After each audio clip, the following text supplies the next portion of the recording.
Buenos días, muchas gracias por acompañarnos. Teresa Ulloa se incorporará con nosotras en un rato más, sabemos que ya está en camino. Quiero contarles que en la organización de esta conferencia participamos varias agrupaciones feministas, la Coalición Regional contra el Tráfico de Mujeres y Niñas, Lesbianas Socialistas, Rosas Rojas y Feministas Mexicanas contra Vientres de Alquiler. El problema de los vientres de alquiler no es nuevo en México. La industria reproductiva lleva años tratando de que en nuestro país se regule para tener carta blanca y que el negocio prospere. El negocio que consiste en explotar a mujeres empobrecidas para que les hagan hijos a personas adineradas de otros países.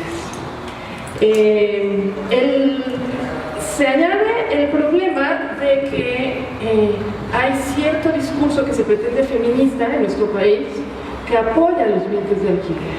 Entonces la opinión pública está muy confundida y cree que, digamos, la actitud feminista es apoyarlos.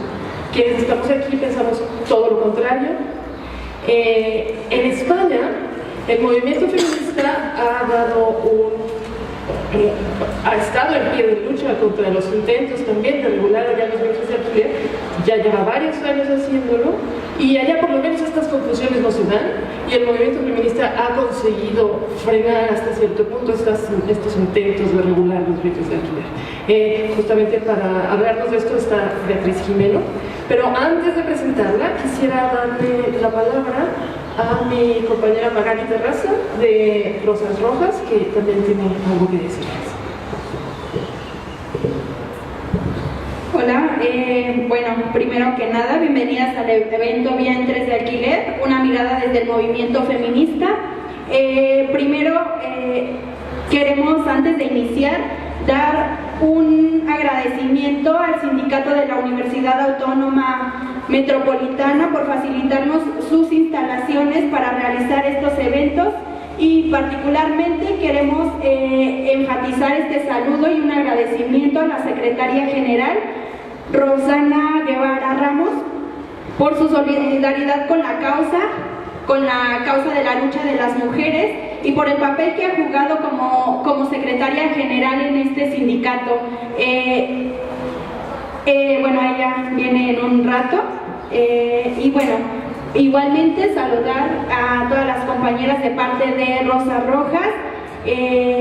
Apoyamos este evento porque en las calles y en los lugares en que nos desenvolvemos estamos también luchando por meter el debate sobre los vientres de alquiler, por un lado, y por el otro lado luchando también en contra de la prostitución.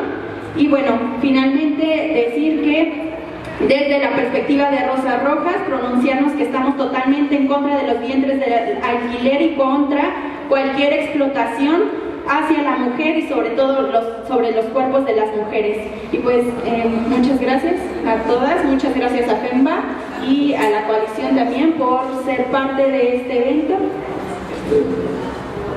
Muchas gracias, Magali. Bueno, entonces yo les presento a Beatriz Jimeno, a quien le agradezco mucho haber abierto espacio en su agenda. Ya llegó Teo Ulloa, bienvenida. Teresa Ulloa hablará después de la participación de Beatriz Jimeno, también tiene una conferencia para nosotras, hablará de la experiencia mexicana en la lucha contra el tráfico de mujeres y niñas, a la que no es ajena el fenómeno de los vientres de alquiler. Pero les presento a Beatriz Jimeno, que es un espacio en su apretada agenda, está nada más 2 días y medio en México, pero hubo oportunidad de organizar esto. Ella, desde muy joven, ha sido activista dentro del movimiento feminista en su España natal. En la década de los 80 pasó al movimiento LGTB para fundar la Federación Estatal de Lesbianas, Gays, Transexuales y Bisexuales. Era presidenta de esta última cuando se consiguió el matrimonio igualitario. Poco después abandonó la militancia LGTB para volver al feminismo, que es su casa. Ha escrito varios libros, ensayos, poemarios, novelas. Destacan entre ellos los títulos La construcción de la lesbiana perversa, La prostitución y el último, Lactancia materna, política e identidad. En la actualidad es diputada por el partido Podemos en la Asamblea de Madrid y miembro del Consejo Estatal de dicho partido. Muchas gracias, Beatriz. Bueno, gracias por venir, gracias feministas mexicanas junto a Ambientes de Alquiler por ofrecerme la posibilidad de hablar esta mañana aquí. Y bueno, pues muy contenta de tener este espacio y de poder hacerlo. Bueno, como Laura ha explicado, es verdad que en España llevamos ya varios años con el tema de los vientres de alquiler, desde el feminismo.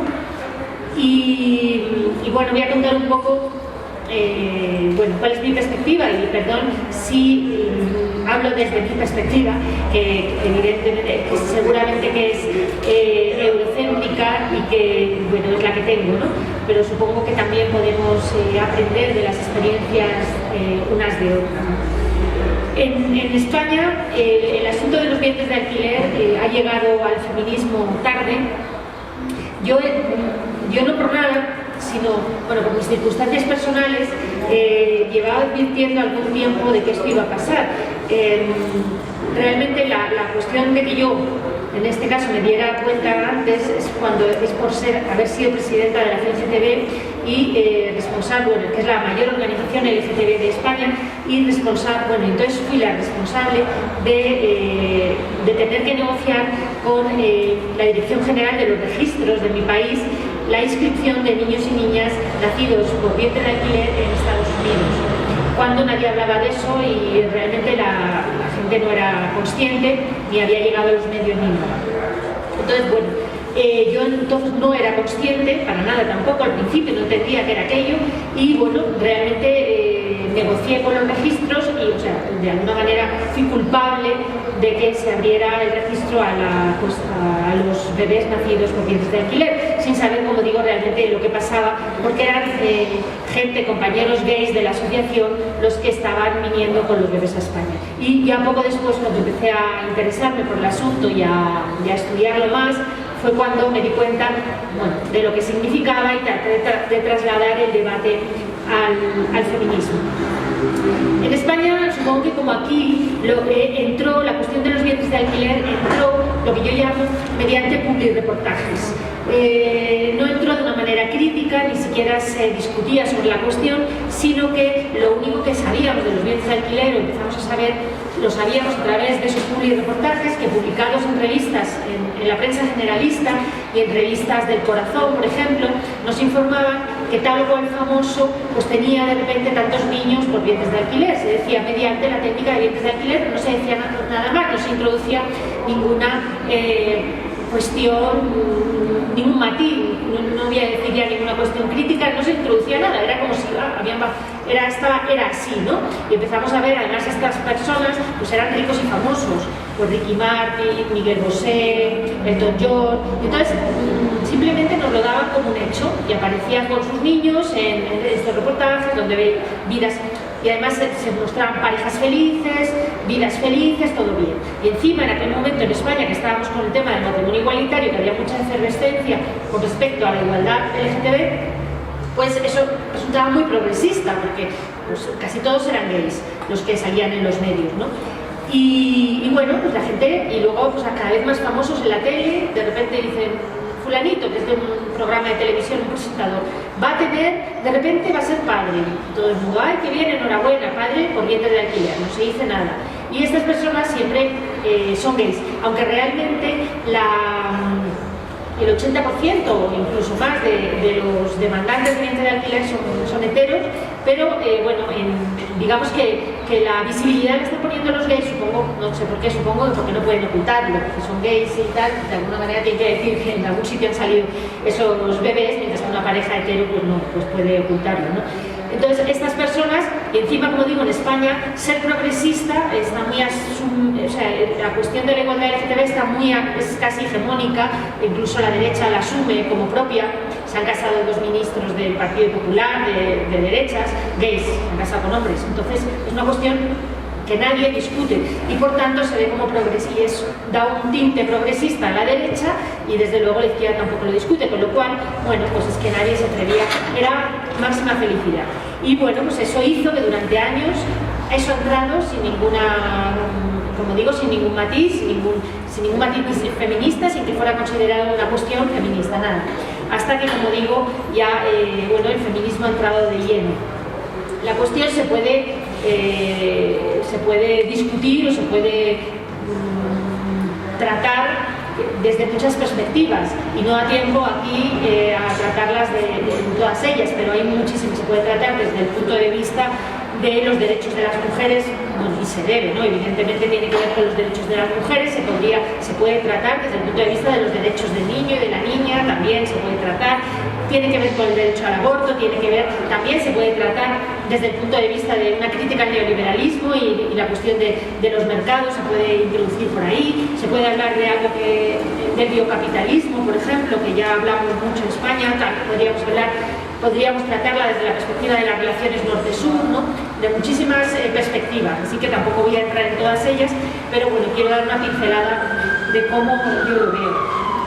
Primero, evidentemente, no en orden de importancia, tiene que ver, es una cuestión que tiene que ver con el neoliberalismo, con el capitalismo y con el funcionamiento de los mercados. Esto hace que de alguna manera este debate sea un debate en gran parte irreductible. Quiero decir que no, bueno, que quien tenga una posición favorable o que crea que el mercado es un buen regulador de las relaciones sociales y de la vida política y de la vida social, y que, es decir, estamos hablando de qué mundo queremos, ¿no? Y ahí, bueno, pues no hay nada que decir. Si a ti te parece que el capitalismo es bueno y favorece la igualdad, etcétera, etcétera, pues no nos vamos, o sea, es imposible que coincidamos. Y por tanto, en gran parte es una discusión, bueno, en gran parte es una discusión profundamente ideológica sobre el mundo que queremos construir, porque esto tiene que ver con si opinamos o no opinamos, no solo, tiene que ver no solo con los derechos de las mujeres, que fundamentalmente, pero también tiene que ver con si opinamos que todo es susceptible de ser objeto de compra-venta, todo, si pensamos eso, que el mercado es un buen regulador de las relaciones sociales, etc. Si pensamos que el mercado regula bien, o si pensamos que el mercado lo que hace siempre es exacerbar la igualdad, y que es un enorme generador de desigualdad, y por tanto, es decir, si tenemos en cuenta que los bienes de alquiler, la cuestión de los bienes de alquiler se basa en una determinada estructura, en este caso capitalista, y si pensamos que realmente el mercado lo que hace fundamentalmente es poner a ricos y pobres en lugares distintos, y que donde haya mercado, los pobres se van a ver obligados a vender lo que los ricos quieran comprar y al precio que los ricos quieran comprar. Este es el funcionamiento básico del mercado para todo, no solo para los bienes de alquiler, para el trabajo, para cualquier cosa, y por tanto, y si esto va a funcionar así, es decir, una vez que has abierto un mercado, una vez que has generado la demanda y una vez que abres el mercado, pasa con la prostitución, las pobres van a verse obligadas a vender lo que los ricos estén demandando comprar, y esto es así. Por tanto, existiendo el mercado, pues lo que existe es la desigualdad, y podríamos aquí los bienes de alquiler unirlo a otras cuestiones que en nuestros países también están muy en el debate público, como es por ejemplo el mercado de órganos, que ya el mercado de órganos, si regulamos o no el mercado de órganos, la posibilidad de vender y comprar córneas, hígados, riñones, etcétera, óvulos, por ejemplo. Y también aquí podríamos hacer una derivada de cómo incide el mercado ya no solo sobre los pobres, sino sobre las pobres, porque no incide de la misma manera. Es bastante curioso cómo aquellos, en España, y digo España es un país muy paradigmático en este sentido, porque donde se puede hablar muy bien de la cuestión de las donaciones y del mercado de órganos, porque España es el país del mundo en el cual funcionan mejor los trasplantes de órganos, la donación de órganos. Es un país modelo, incluso Estados Unidos vienen de todas partes, un país modelo donde los órganos se donan, no hay mercado, y se trasplantan. Es un país líder y pionero en trasplante de órganos. Lo que quiere decir cuando digo que se donan es que los pobres tienen acceso a los órganos. Si metiéramos el mercado, los pobres no tendrían acceso a los órganos, serían los que los venderían. pero no serían quienes, si los necesitaran, los podrían acceder de manera gratuita, como ocurre ahora mismo. Una vez que abres el mercado, lo que introduces es la desigualdad, y el que vende, evidentemente no va a poder comprarlo luego, no es posible, ¿no? Entonces eso pasa efectivamente con los bienes de alquiler. Lo que estás creando es un privilegio una vez que introduces el mercado, no es un derecho, sino lo que creas es un privilegio. En el caso, y querría contar también que es importante, como digo, que la cuestión de cómo incide en las mujeres. Por ejemplo, en España, donde los órganos no hay mercado y se persigue absolutamente cualquier intento, y han acabado varias personas en la cárcel, cualquier intento de comprar o vender órganos, e incluso la sangre tampoco se puede vender, y es un país líder en donaciones de sangre. Sin embargo, sí se pueden vender óvulos. Es decir, cómo la permisividad social es muy cerrada y no hay permisividad y todo el mundo entiende lo de los órganos y lo de la sangre, y sin embargo cuando se trata de mujeres, ¿qué funciona ahí? Que se abre la permisividad y todo el mundo entiende que, bueno, que ahí se puede, ¿no? ¿Qué mecanismos simbólicos funcionan? Se llama donación de óvulos en España, porque está prohibido, pero no es donación, es compraventa. Y además es una compraventa que crece según crecen los recortes. Es decir, según las tasas universitarias son cada vez mayores, más difíciles de pagar, pues las empresas están incidiendo mucho en las universitarias, que finalmente venden sus óvulos para pagarse la carrera universitaria, ¿no? Pero le siguen llamando donación. Querría hablar también de, bueno, y eso que decía, que como la permisividad social para el caso de las mujeres incide en cuestiones que hablan de generosidad, que no hablan con los hombres cuando se trata, por ejemplo, de la sangre, que hablan de la generosidad de las mujeres. Hay una cuestión que de alguna manera nos hace, no es una cuestión, quiero decir, es el patriarcado, lo sabemos, pero cómo incide simbólicamente para que se vea, bueno, que nuestros cuerpos valen menos y están en venta, es mucho más fácil de asumir que el hecho de que un hombre tenga que vender, por ejemplo, su sangre, que además es mucho más fácil de extraer, no duele y no tiene consecuencias, mientras que lo que duele no tiene consecuencias, no tiene consecuencias. En cambio, los óvulos, por ejemplo, sí, ¿no? Es mucho más peligroso. Podría tratar de la cuestión de los vientres, una cuestión que a mí me parece muy importante también desde el punto de vista español, pero creo que es común en todo el mundo. Es como históricamente las mujeres no hemos sido nunca dueñas de nuestra maternidad. Quiero decir, la patria potestad estaba en posesión de los varones hasta hace relativamente pocos años en todo el mundo. En España hace 50 años. Por ejemplo, mi madre, en la separación de mis padres, que están divorciados, mi padre amenazaba a mi madre con que iba a dar, o sea, a los niños, nosotros, mis hermanos y yo, nos iba a dejar en el orfelinato. Opinara lo que opinara mi madre, éramos suyos. O sea, aunque teníamos madre y nos quería, podía dejarnos en el orfelinato porque el dueño de los niños era él, ¿no? Entonces, eso ha ocurrido en España hasta hace 50 años. Solo históricamente, solo hace muy poco tiempo, las mujeres compartimos la patria potestad y por tanto somos dueñas entre comillas, no somos dueños de los niños y de las niñas, pero de nuestra propia, tenemos derechos respecto a la maternidad, ¿no? Bueno, pues ahora, cuando ya hace nada que disfrutamos de eso, vienen los vientres de alquiler para despojarnos de alguna manera de una parte de esos derechos conquistados. De alguna manera. Y además, a mí me preocupa mucho porque realmente, ¿qué significa? O sea, damos por hecho que la cuestión de los vientres, el dueño del esperma, del material genético, es el dueño del bebé, ¿no? Bueno, ¿eso dónde se ha discutido? ¿Dónde hemos tenido una discusión que se ha hecho dueño? O sea, ¿dónde hemos discutido y debatido que el material genético va antes, por ejemplo, que el trabajo reproductivo? Es decir, ¿por qué? O sea, damos por hecho que eso es así, ¿no? Estamos diciendo el dueño, aunque no estemos de acuerdo, pero muchas veces damos por hecho que es el padre. Bueno, ¿por qué? ¿Dónde hemos discutido que el material genético es más importante que el embarazo? Lo damos por hecho. pero podría ser que no. Podríamos decidir que no, que el embarazo es lo definitorio y lo definitivo, y de hecho no lo hemos discutido. Y sin embargo, el material genético prima, pero prima siempre, no solo la cuestión de los vientres de alquiler, con otras cuestiones también, prima sobre, en este caso, el embarazo y todo el aporte que sabemos, no solo el trabajo reproductivo, también hay aporte genético, etcétera, durante el embarazo, hay aporte del cuerpo, de la sangre, etcétera, donde hemos debatido que eso sea más importante. No se ha dado por hecho. Claro, esto es una cuestión que me preocupa porque es una expropiación del trabajo y de los aportes, no solo del trabajo reproductivo en sí, del embarazo, sino también de los aportes físicos y biológicos de la mujer al futuro bebé, ¿no? Y es expropiada literalmente, no cuenta como hace 50 años, como hace 100 años, etcétera, ¿no? Entonces yo creo que eso no se ha definido.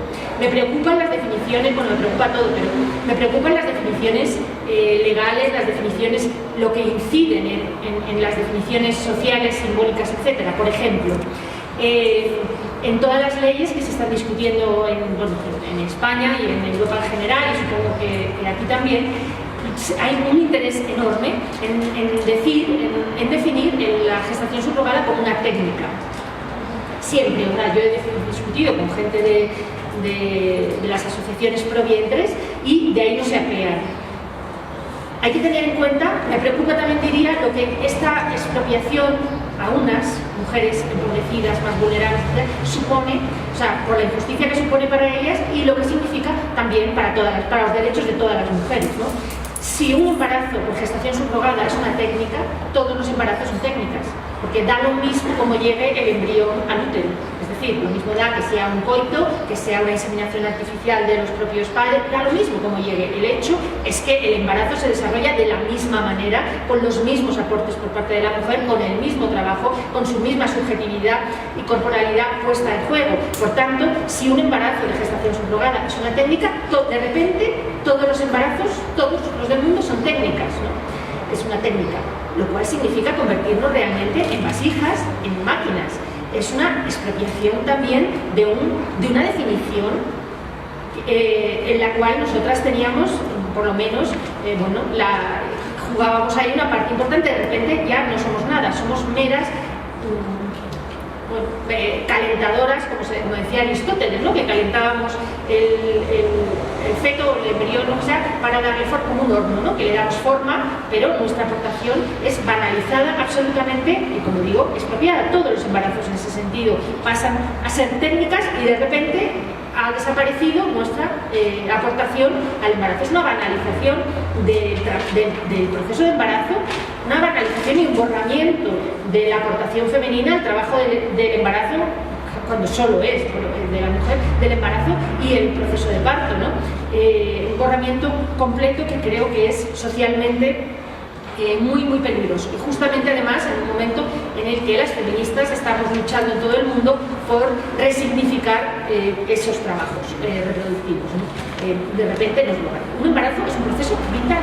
Hay una persona, y no hay más. Incluso podríamos, yo he debatido con los de los vientres, decir, bueno, podríamos debatir, hemos estado debatiendo sobre leyes y de hecho, independientemente de lo que opine de los vientres de alquiler, que nunca había estado de acuerdo, pero independientemente de eso, una gestación por subrogación es un proceso vital, igual que una gestación por no subrogación es un proceso vital, y eso no hay quien lo quite, porque, como digo, el embarazo es en vivo. Se niegan radicalmente, lo cual demuestra hasta qué punto le dan importancia. O sea, no llamarlo proceso vital les permite no considerar a las mujeres como subjetividades, como cuerpos con decisión e implicadas en ese proceso, ¿no? Creo que eso es muy importante. Y creo que es muy importante también lo de llamarlo técnica y lo de despojar de humanidad, es una manera de deshumanizar, ¿no?, a las mujeres en ese proceso, y no considerarlas humanas. Creo que es muy importante también en la cuestión del aborto, que a veces no se tiene en cuenta, pero es muy importante. Porque si admitimos que una voluntad fuera de la propia mujer puede decir algo respecto a un embarazo, podrá decirlo respecto a un aborto. Es así. Es decir, si puede impedirte, por ejemplo, abortar, pues también te puede obligar a abortar, o lo que sea. Quiero decir, el derecho al aborto se ha configurado en todo el mundo como diciendo, bueno, como un derecho de la mujer nada más que de la mujer embarazada, y diciendo además que no es una vida lo que llevamos, sino que es nuestro propio cuerpo el que está en juego y nuestra propia vida, por lo menos en un límite temporal, ¿no? Ahí no hay una vida, no hablamos de feto, no hablamos de personitas, no hablamos de nuestro derecho a hacer con nuestro cuerpo en ese momento lo que queramos, ¿no? O a acabar con un embarazo. En el momento en que una voluntad externa a una mujer pueda decir es mi material genético y te impido abortar, ¿qué va a impedir en el futuro un padre, entendiendo como padre, que el dueño se lo diga a su propia esposa? ¿Por qué no? Es decir, que bajo contrato, también el contrato de matrimonio es un contrato. Y también cualquier embrión, como mucho, solo tiene el aporte de la mitad de la mujer, quiere decir, habrá un aporte masculino, por tanto, ese hombre siempre podrá decir a una mujer, no abortes, aborta, es mi embrión. Cuando nosotros nos hemos negado siempre a decir, es de nadie, es nuestro cuerpo, ni siquiera es nuestro, el embrión es que no es nuestro cuerpo, ¿no? No lo consideramos en ese sentido una vida independiente. Si lo consideramos una vida independiente no estaríamos a favor del derecho al aborto, consideramos que es nuestro cuerpo, punto. Y entonces, y como digo, en el momento en que por contrato se pueda asumir que una voluntad externa te puede decir esa es mi propiedad, que impide que lo diga luego un marido, el dueño de un embrión, por lo menos será el medio dueño, eso siempre, ¿no? Sabiendo además lo que significa. Con esto lo que quiero decir, esto ya está ocurriendo en Estados Unidos. Ya hay maridos que han llevado a la justicia a sus mujeres para impedir abortos, alegando propiedad sobre el feto. Y eso es un peligro que es real. Es decir, no hay propiedad, o sea, lo que nos tenemos que negar es que no hay propiedad sobre un feto, que es, por lo menos en sus primeros momentos, es una parte indistinguible del cuerpo de las mujeres y de su vida y, por tanto, su derecho. Y en ese sentido, creo que es un caballo de Troya que se introduce, es decir, reconocer una propiedad sobre ese embarazo es introducir un caballo de Troya muy poderoso en un derecho fundamental para las mujeres en todo el mundo, ¿no? Quería decir, para terminar ya, que en España, además, por si fuera poco, está muy relacionado el tema de los bienes de alquiler con las relaciones norte-sur, y me parece que los países, en este caso del sur, tendrían que negarse, no solo por estas cuestiones, sino porque aquí se está planteando una cuestión que Alicia Pulejo ha llamado de neocolonialismo extractivista. En Europa, aunque ha habido un momento en el que parecía que los bienes de alquiler podrían regularse, la realidad es que hay ciertos derechos que, a pesar de la situación de ataques neoliberales que estamos sufriendo, hay ciertos derechos que parece que es muy difícil hacer retroceder. Derechos de las mujeres fundamentalmente. Y en ese sentido, lo que está ocurriendo es que las leyes europeas, que en principio, como digo, pretendían regular los bienes de alquiler en Europa, cada vez más estamos viendo que va a ser imposible porque los tribunales constitucionales las están parando. ¿Qué ocurre? Pues que, por ejemplo, el derecho al aborto es un derecho reconocido en toda Europa, en los países excomunistas no, pero en toda Europa, en toda la Europa democrática, es un derecho no solo reconocido, sino considerado por las propias mujeres un derecho fundamental e irrenunciable. Cuando el ministro Gallardón en España intentó matizar y recortarlo un poco, pues millones de mujeres salieron a la calle y el ministro tuvo que irse. O sea, no es que paráramos la reforma, sino que el ministro tuvo que irse. Con esto quiero decir que en Europa las leyes de regulación de los bienes de alquiler que se están aprobando son tan garantistas de los derechos de las mujeres que ninguna de estas operaciones se va a hacer allí, porque reconocen que una mujer puede abortar en cualquier momento del proceso, porque reconocen la aportación de la mujer al proceso del embarazo y del parto, y por tanto, a pesar de que, no sé, genéticamente suyo, va a seguir siendo madre, va a seguir porque en España la ley dice que es madre quien pare, punto, y eso no se va a cambiar, no se puede cambiar. Entonces, ella pare, ella es madre. Habría que hacer una transferencia luego como si fuera una adopción. Ella renunciaría y los padres recibirían eso. Pero también cabe la posibilidad de que ella no renuncie. y por tanto el bebé quedaría en un limbo jurídico, el cual habría que pleitear, etcétera, etcétera. Es decir, las leyes están reconociendo que es imposible una ley absolutamente neoliberal en la cual el contrato sea el que defina las relaciones. No va a poder ser. Hay cosas que están por encima del contrato, derechos fundamentales que se reconocen que están por encima del contrato. ¿Eso qué quiere decir? Que se va a aprobar leyes de regulación de vientres de alquiler muchos años para que incluso los niños y las niñas adoptados tengan siempre derecho a conocer el origen. Los vientres de alquiler borra el origen, borra a la madre, hace como que nunca ha existido y por tanto también choca con el derecho al reconocimiento del propio origen.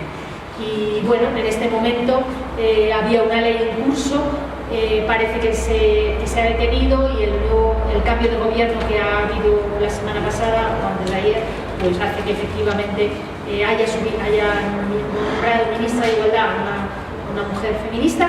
No va a salir la ley española, que durante muchos años hemos peleado contra ella, pero creo que extender la idea de que los vientres de alquiler es una agresión contra los derechos, una agresión a los derechos de todas las mujeres es fundamental y bueno, es una agresión, creo que a la igualdad, a los derechos de las mujeres y a los derechos de las mujeres que tengan que estén en situación de tener que someterse a dicha práctica.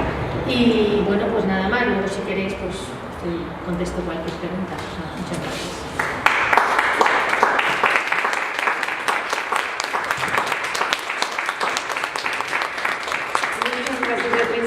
Qué importante lo que señalas sobre el aborto, está clarísimo cuando lo explicas, se está abriendo la posibilidad de que una voluntad externa de la mujer decida sobre lo que pasa en ella. Sin embargo, es uno de los temas que mayor confusión provoca en cuanto a cuál es la postura feminista, porque lo equiparan, bueno, en el aborto la mujer decide lo que quiere que pase sobre su cuerpo, entonces con los vientres de alquiler también. Entonces se juega con esta idea de que las mujeres son libres de rentar su vientre, y entonces los feministas apoyarlas en esa decisión, claro, omitiendo todo lo que entra en juego para que una mujer acceda a una intervención de ese tamaño, acceda a vender a su hijo. O sea, las circunstancias en las que una mujer accede a eso tienen que ser muy extremas. No hay libre elección cuando la opción es morirse de hambre. Estoy segura que hay preguntas, yo también las tengo, pero antes de pasar a ellas quisiera presentar a nuestra otra invitada, a quien agradezco muchísimo que haya ofrecido acompañarnos aquí. Es Teresa Ulloa, pedagoga y abogada. Participó en las conferencias que establecieron y normaron la Corte Penal Internacional. Es autora de varios libros y publicaciones sobre los temas de su especialidad, así como de protocolos de atención y modelos de prevención de la trata de personas. Ha litigado en más de 25,000 casos de violación a mujeres y niñas y ha actuado como experta en violencia de género en México. Trabajó en el Colegio de México durante 10 años, adscrita a proyectos internacionales, y durante otros 10 años en el Programa de las Naciones Unidas para el Desarrollo en México. Instaló las 16 unidades de atención a la violencia familiar del Distrito Federal y fue directora de proyectos sociales para las mujeres y la infancia de la Secretaría de Desarrollo Social del Gobierno del Distrito Federal. Es actualmente directora regional para América Latina y el Caribe de la Coalición Regional contra el Tráfico de Mujeres y Niñas e integrante del Consejo Directivo de la Coalición Internacional contra la Trata de Mujeres Internacional y del Consejo Consultivo de la Comisión Federal para Prevenir y Sancionar la Trata de Personas. Le doy la palabra a Teresa Ulloa.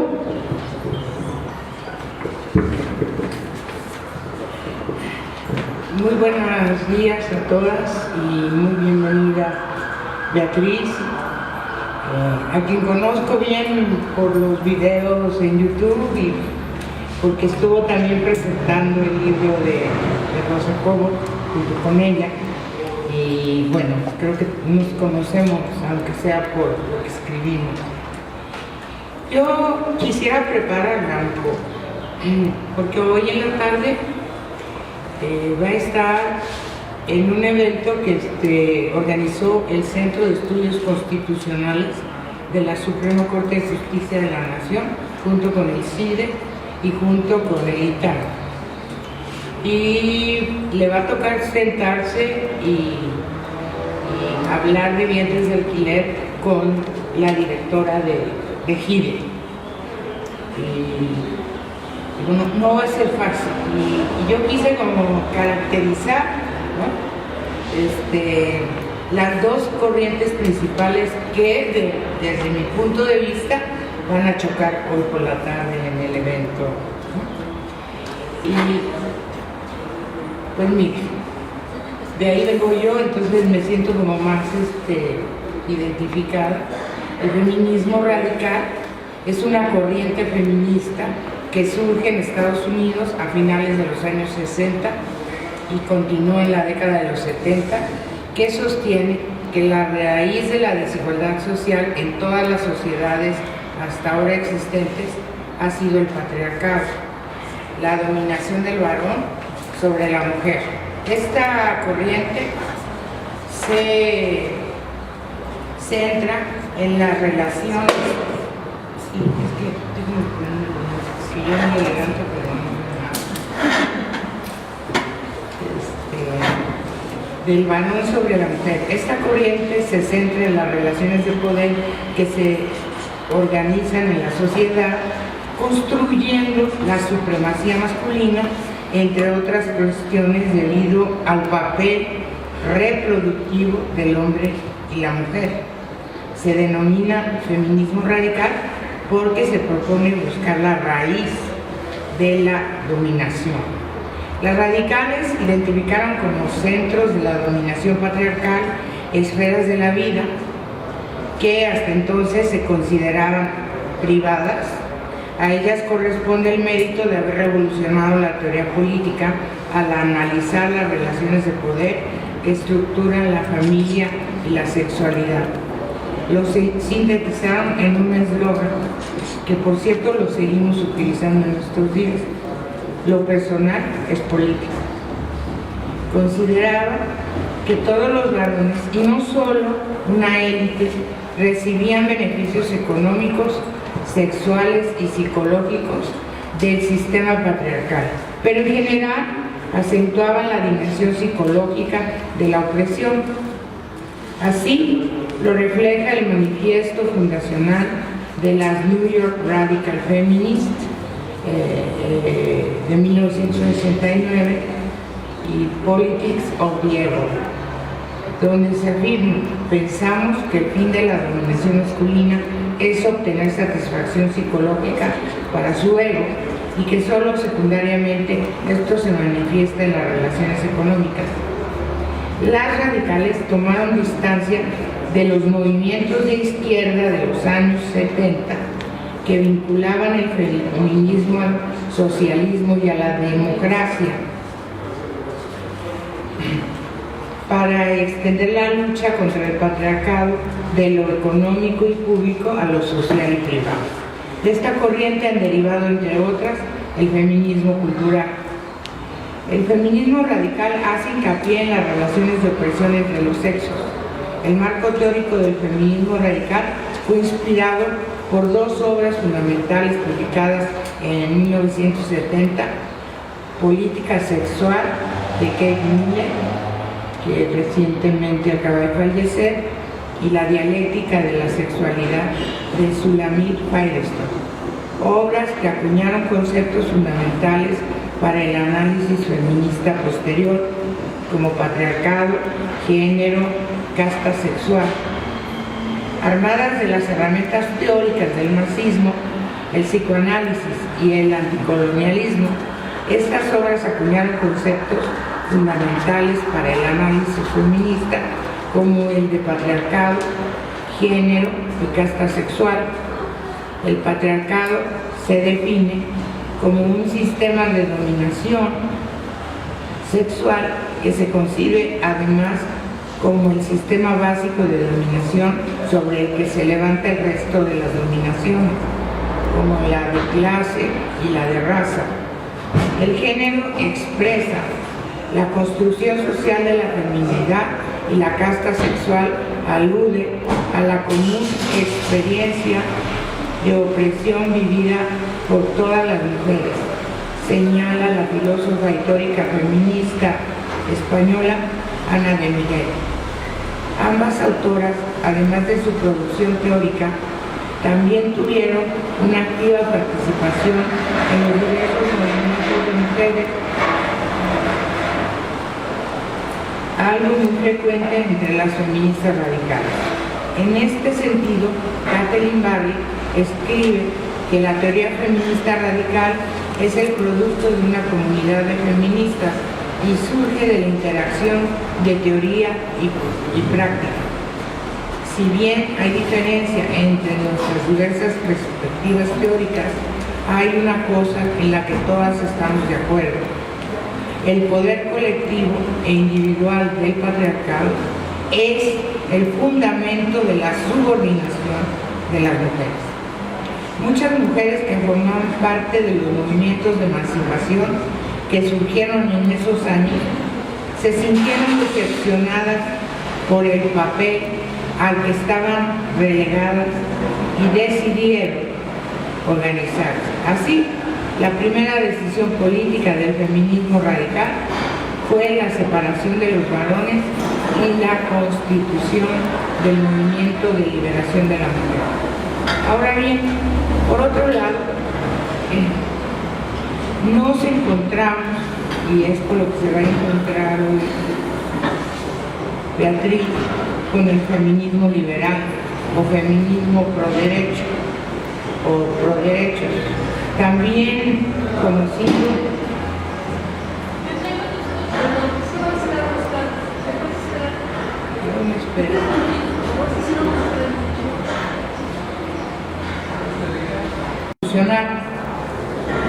que es una forma individualista de teoría feminista centrada en la capacidad de las mujeres para mantener su igualdad a través de sus propias acciones y decisiones individuales. Las feministas liberales argumentan que la sociedad tiene la falsa creencia de que las mujeres son, por naturaleza, mucho menos capaces que los hombres, intelectual y físicamente. Por lo tanto, tienden a discriminar a las mujeres en la academia, el foro y el mercado. Las feministas liberales creen que la subordinación femenina se basa en un conjunto de restricciones culturales y legales que bloquean su entrada y el éxito en el llamado espacio público. Sin embargo, son capaces de sobreponer las decisiones individuales al concepto de bien común. Como dice Ana de Miguel, el feminismo liberal se caracteriza por definir la situación de las mujeres como una de desigualdad y no de opresión y explotación, y por postular las reformas del sistema hasta lograr la igualdad entre los sexos. Las liberales comenzaron definiendo el problema principal de las mujeres como su exclusión de la esfera pública y propugnaban reformas relacionadas con la inclusión de las mismas en el mercado laboral. También desde el principio tuvieron una sección destinada a formar y promover a las mujeres para ocupar puestos públicos, pero bien pronto la influencia del feminismo radical empujó a las más jóvenes hacia la izquierda, ante el malestar y el miedo a los sectores más conservadores. Así, terminaron abrazando la tesis de lo personal es político, cuando Friedan había llegado a quejarse de que las radicales convertían la lucha política en una guerra en el dormitorio. Y no es cierto. Y la organización de grupos de autoconciencia fue una de sus aportaciones principales. Fueron dos estándares básicos del feminismo radical y que inicialmente rechazaban. Más tarde, con el declive del feminismo radical en Estados Unidos, el reciclado feminismo liberal cobró un importante protagonismo hasta haber llegado a convertirse, a juicio de Eccles, en la voz del feminismo como movimiento político. Y es ahí donde surgen las grandes contradicciones. El feminismo del feminismo que se vienen arrastrando históricamente y que resultan irreconciliables. por cuestiones teóricas y de principios.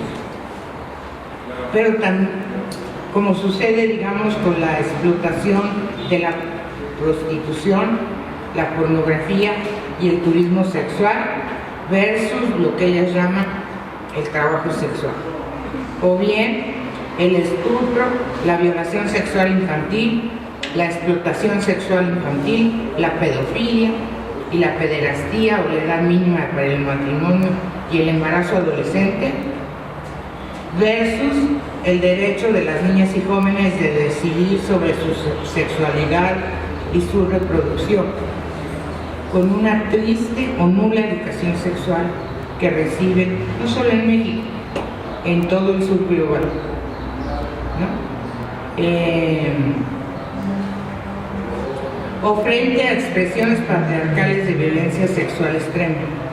También sumamos a estas contradicciones justo los vientres de alquiler o, para nosotras, la explotación reproductiva de las mujeres, generalmente de las más vulnerables, las más pobres, las que se están muriendo de hambre.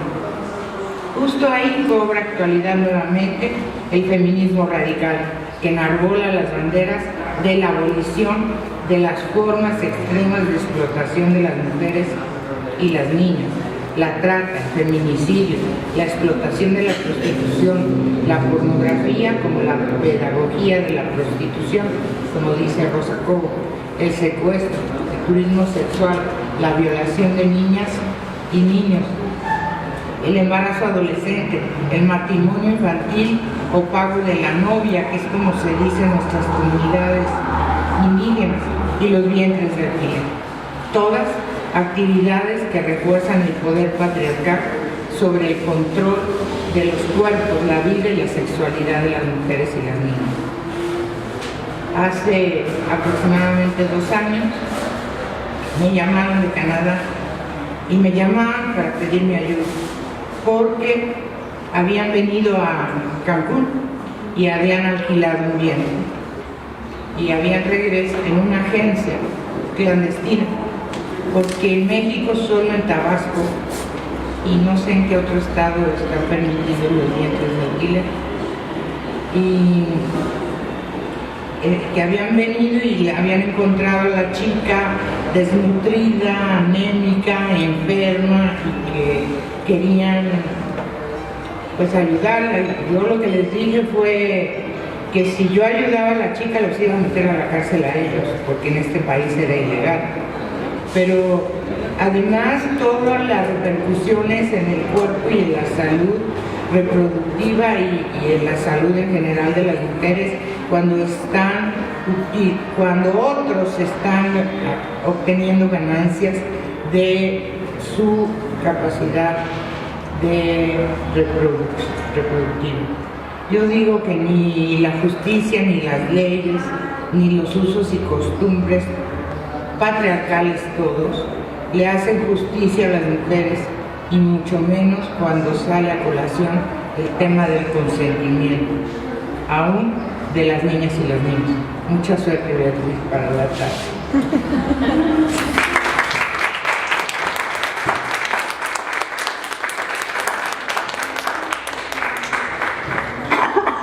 Muchísimas gracias, Tere. Sí, no solo Beatriz la tiene difícil hoy en la tarde, bueno, no difícil, sino que bueno, se va a enfrentar a esta postura, sino que las mexicanas la tenemos mucho más difícil que las europeas, porque aquí esas leyes garantistas brillan por su ausencia. El derecho a la interrupción del embarazo está reconocido en la Ciudad de México, salvo en algunos otros estados con alguna causal muy limitada, listo, ¿no? Y sin embargo, no sé si me equivoco, pero tengo la impresión de que este feminismo liberal está mucho más interesado en este momento por impulsar la regulación de los vientres de alquiler que por seguir luchando por el derecho a la interrupción legal del embarazo. Qué ironía, ¿no? ¿Será, así va a haber sospechosista, pero será que algo tiene que ver el hecho de que haya esos intereses económicos de las empresas intermediarias detrás? ¿Será? Me lo pregunto, digo. No sé, ¿preguntas del público para nuestros ponentes? Adelante, sí, por favor. Gracias y felicitaciones a las organizadoras. Gracias. ¿Qué países de Europa tienen ya reglamentado de manera garantista el tema de vientres de alquiler?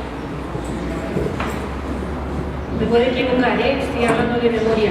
Los países excomunistas que son mucho más pobres, que no tienen una tradición, bueno, que son muy patriarcales, porque viene una tradición. Eso sí es donde van los europeos muchas veces también, por ejemplo Ucrania,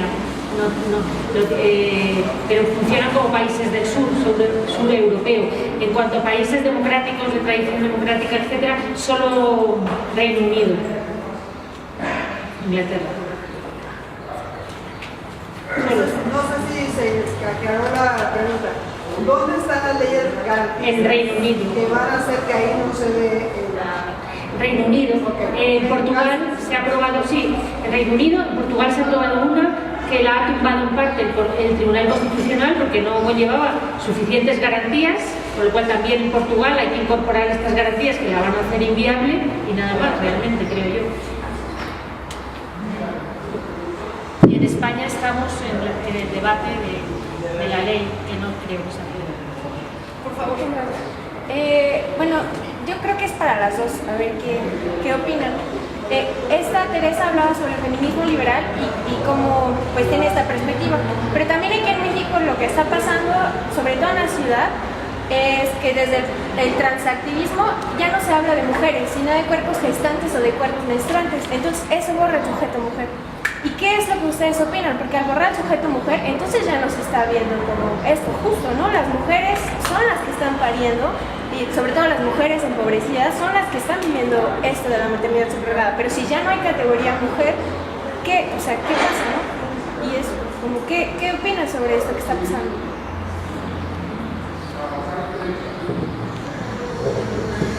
Bueno, a mí me parece que es una violación flagrante a los derechos humanos, pero no solo a los derechos humanos, es reducirnos a todas, seres humanas, a meros aparatos, incubadoras, como decía inclusive Santo Tomás, ¿no? Él decía que pues, la mujer, el bebé ya venía en el espermatozoide formado, ¿no? Y que nada más la función que hacíamos era la de incubadoras para que crecieran. Pues pareciera que estamos volviendo a esos planteamientos y sí me parece muy grave y que no debemos de permitir desde ningún punto de vista ese reduccionismo a vientres menstruantes o gestantes simplemente, porque primero el vientre es simplemente una parte de lo que somos y representamos como mujeres.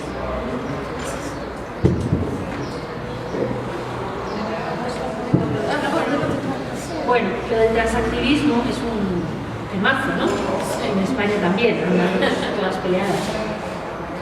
Yo creo que el transactivismo, yo creo que sin meterme mucho, porque es complejo y habría muchas cosas que matizar, yo creo que esto es un activismo posmoderno, entre nosotros, que ha introducido la destrucción, que ha introducido una concepción relativista de la lucha política, tendente a destruir las categorías fuertes y que eso perjudica.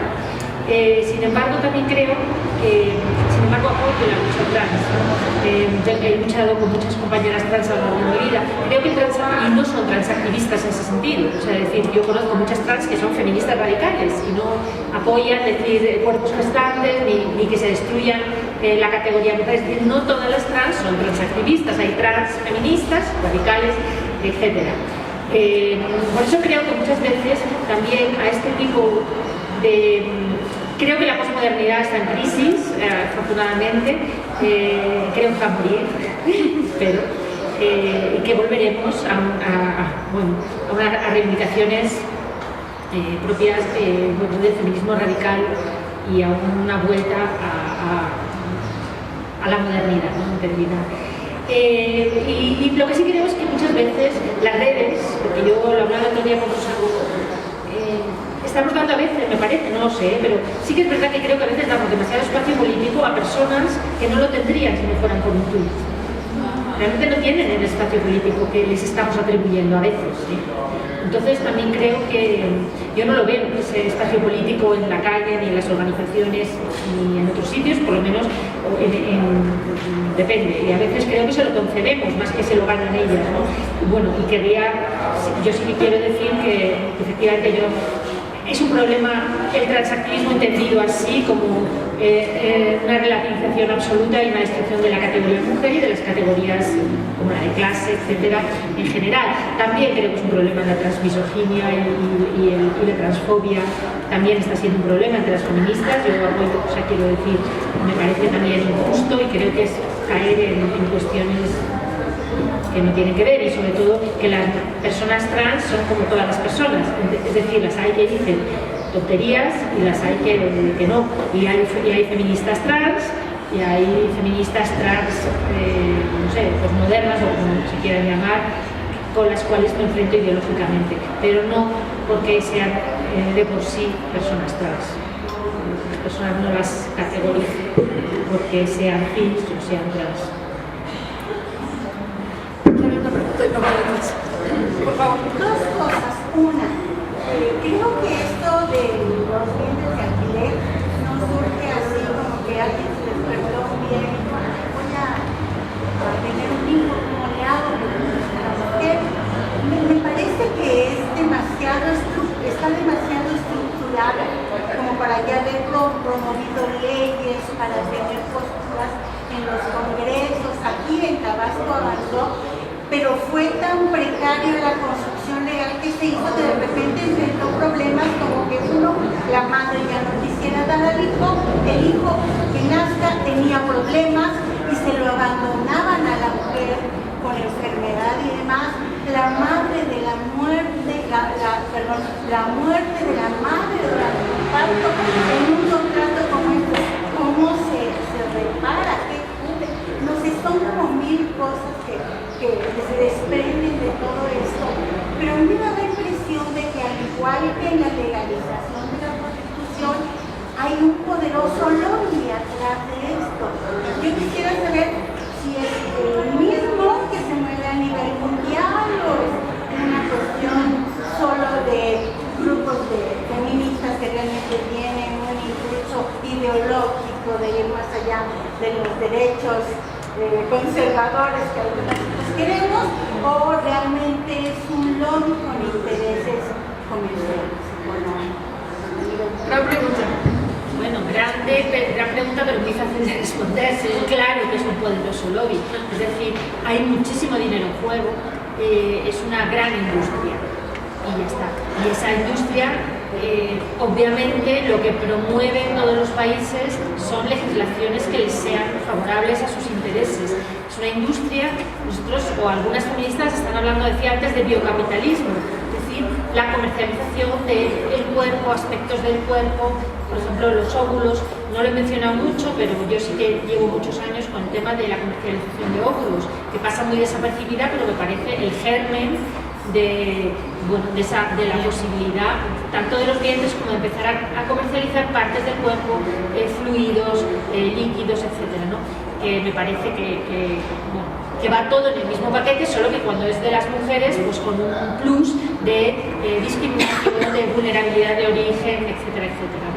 Pero hay un poderosísimo lobby. Imagínate, en España ya ha habido varias ferias, no sé si lo habéis visto en internet, pero es que no hay palabras, hay ferias de bienes de alquiler, entonces ferias comerciales, se pueden ver, ¿no? Entonces ya allí, para un bien de alquiler no solo necesitas toda la infraestructura médica, sino que necesitas abogados, necesitas intermediarios, porque se va a hacer en el país de origen de la persona, necesitas también intermediarios de viajes, hay agencias de viajes porque tienen que ir los subrogantes al país, gestionarle los permisos, o sea, hay una cantidad de intereses enormes.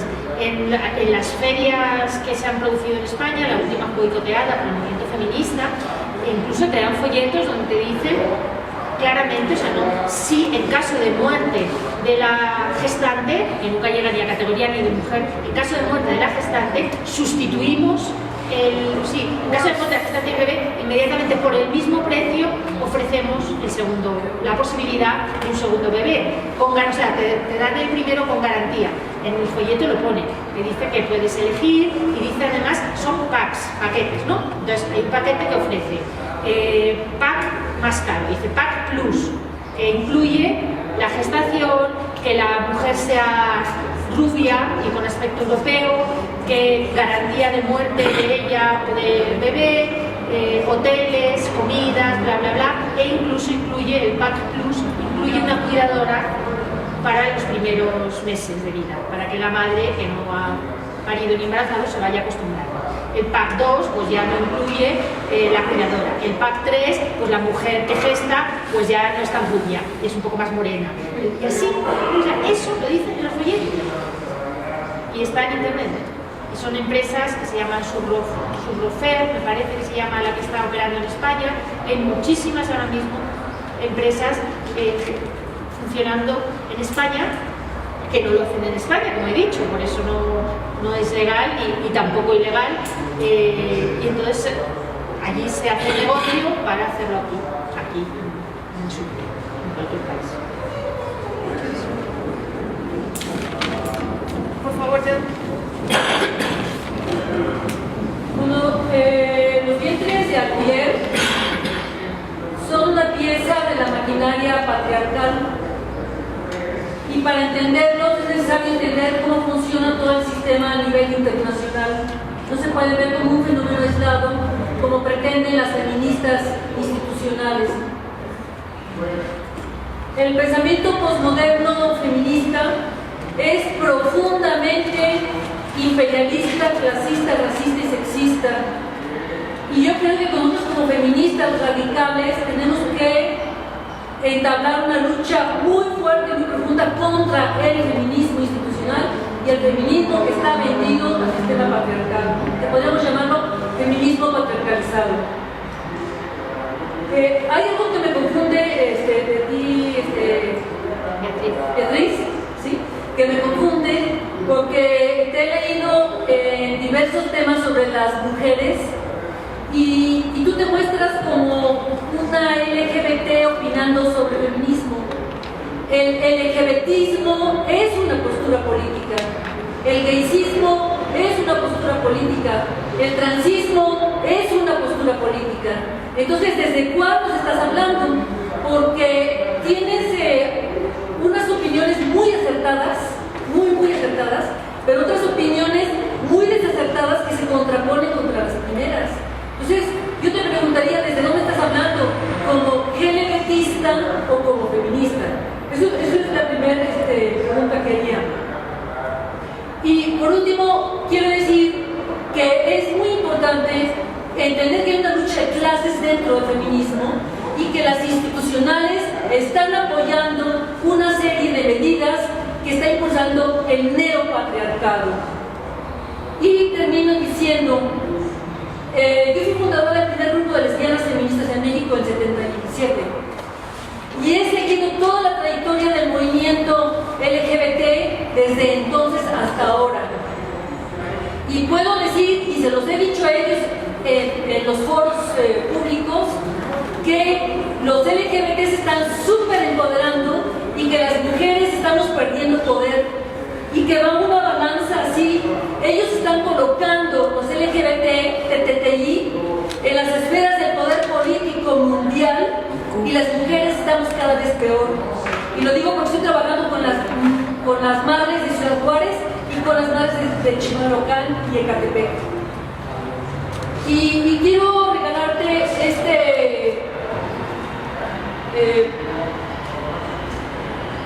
carátula de periódico que se llama Pásala, o sea que un hombre le pasa a otros, ¿no? En donde está una foto que vemos casi a diario las mujeres aquí en México de la matanza de mujeres, ¿no? Esto a los LGBT no les interesa. Esto no es un problema. Entonces, por eso te pregunto desde dónde hablas, ¿no? A ti, Beatriz. Y te la doy para que veas buscar basura, las tiran a la basura, ¿sí? Y que no somos iguales las mujeres biológicas de nacimiento históricas a los trans, y que yo creo que el discurso trans es muy peligroso. Yo creo que hay que hacer un análisis político de ese discurso político, que es el caballo de Troya para acabar con la fortaleza del feminismo. Eso es todo.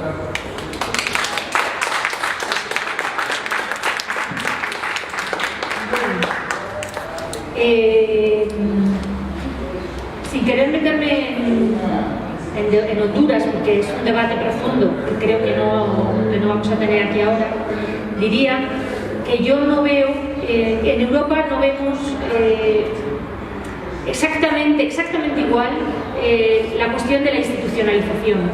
Y digo que no lo vemos igual porque cuando yo he vivido mucho en Lima y he estado en Perú mucho tiempo, y sí que he visto que el debate es otro, no digo que sea, es distinto. Entonces, comparte algunas cosas, pero no todas. Y no voy a decir, como digo, no me quiero meter, es decir, la crítica a la institucionalización en Europa es un poco menor. Siempre existe, pero es menor.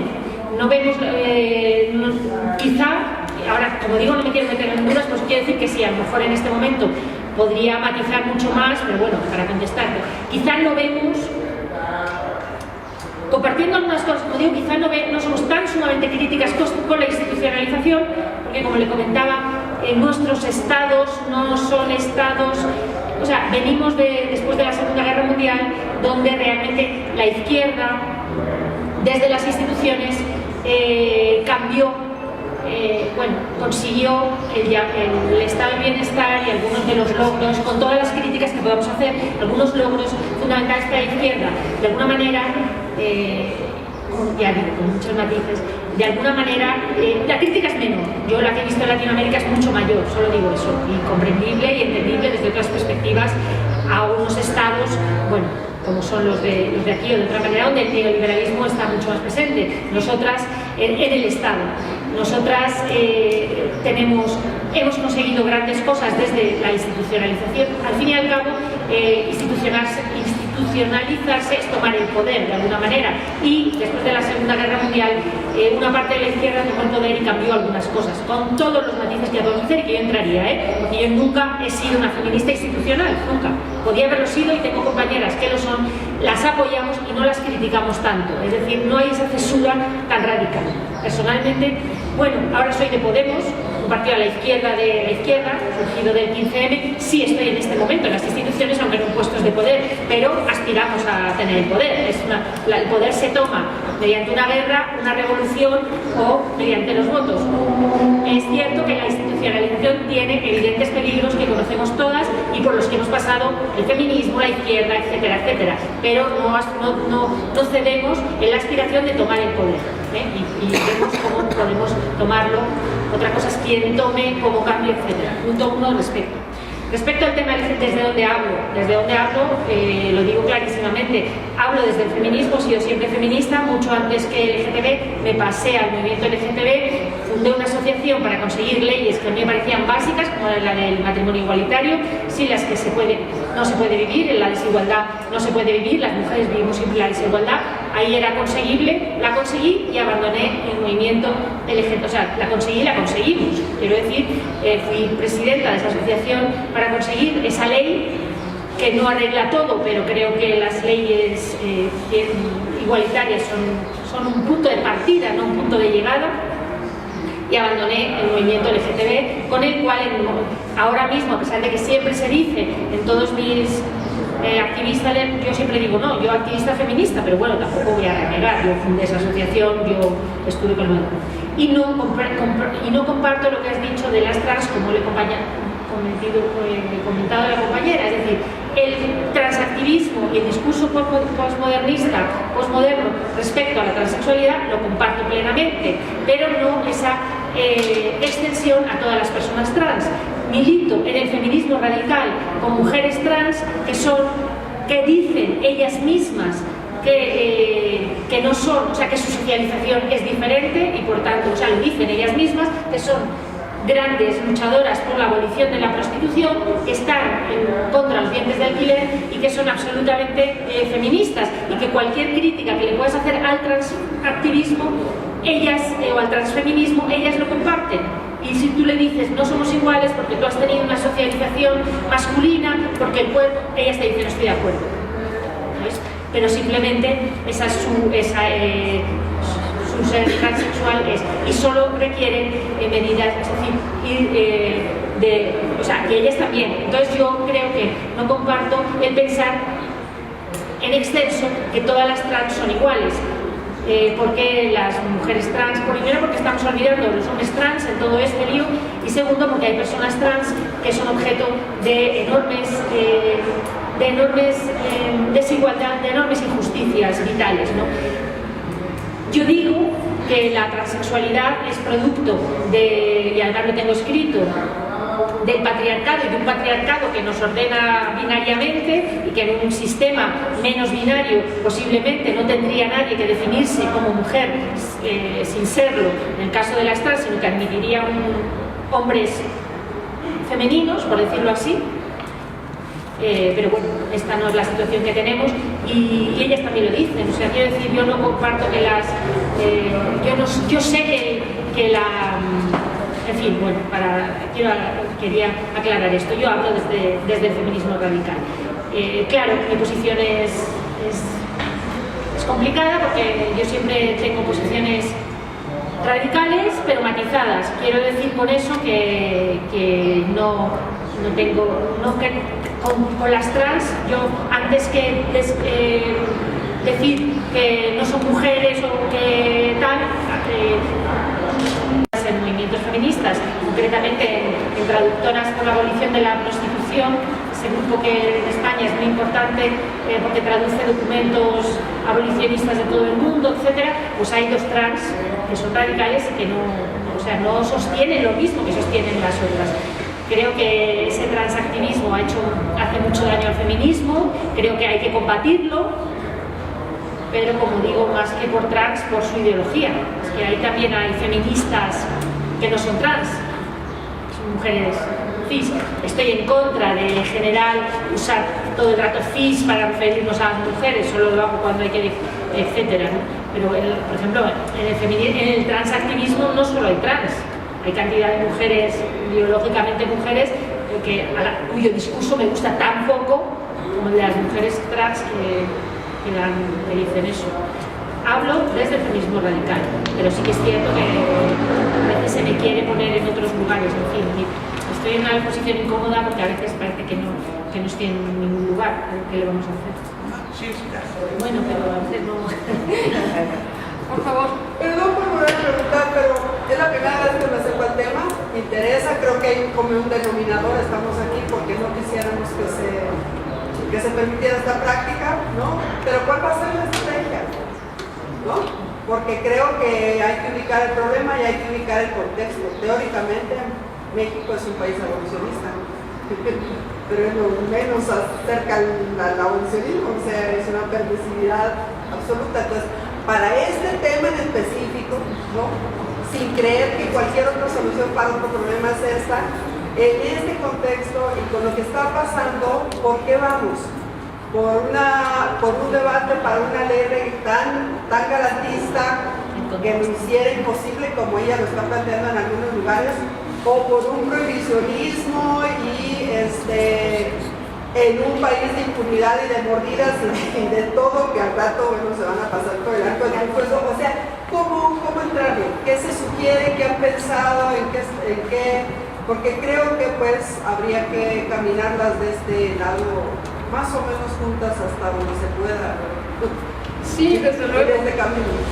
Sí, la estrategia, ante todo buscar organizarnos, buscar contrarrestar el discurso pseudofeminista que apoya los vientres de alquiler con información, participar en la formación de la opinión pública, denunciar todos estos discursos edulcorados de tipo reportajes que nos venden como una cosa muy bonita y progresista, que miren qué bonito Ricky Martin y sus hijos, y ¿qué habría sido de Juan Gabriel? No habría podido tener hijos si los vientres de alquiler no existieran y el altruismo de las mujeres. O sea, hacer lo posible para contrarrestar ese discurso desde nuestros propios medios, creo que eso es básico. Y a ver, buscar detener todas esas leyes que quieren regular los bienes de alquiler y también, o sea, hay un vacío legal en el que se puede colar fácilmente la regulación y el asunto altruista y todo esto. Creo que sí es necesario que como feministas propongamos al nuevo Congreso de la Unión un proyecto de ley completamente abolicionista. Sí, o sea, yo no le llamaría prohibicionista. Los bienes de alquiler no pueden estar permitidos en nuestro país. Y sí, quizá, como incluso sugirió Teresa, no fue Teresa, perdón, fue Rosa Cobo en la presentación de su libro ahí en la UNAM, pues sí, con penas de cárcel, aquí estamos jugando, ¿no? Con penas de cárcel para quienes promuevan la explotación reproductiva de las mujeres, quienes se beneficien, quienes se enriquezcan a partir del uso del cuerpo de una mujer para satisfacer los deseos de unos señores ricos que quieren tener un hijo.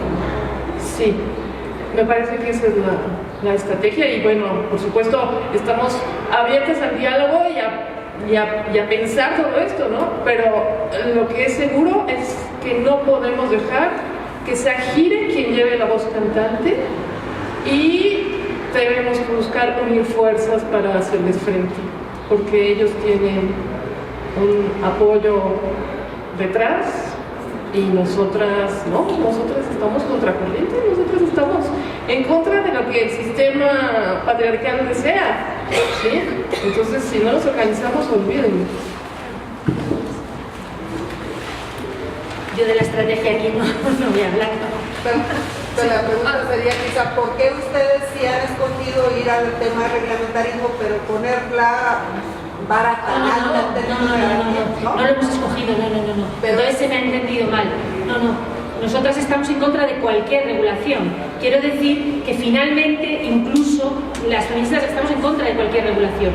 Incluso lo que quería decir es que cuando se han aprobado algunas regulaciones, como hay un básico, digamos, de derechos a los que todavía en los estados europeos no han desaparecido, los tribunales constitucionales han dictaminado que los bienes de alquiler, incluso que los bienes de alquiler son inconstitucionales, no entran en nuestras constituciones. Es lo que quería decir, incluso, pero nosotras estamos en contra de cualquier regulación, Es que espero que eso se me haya entendido.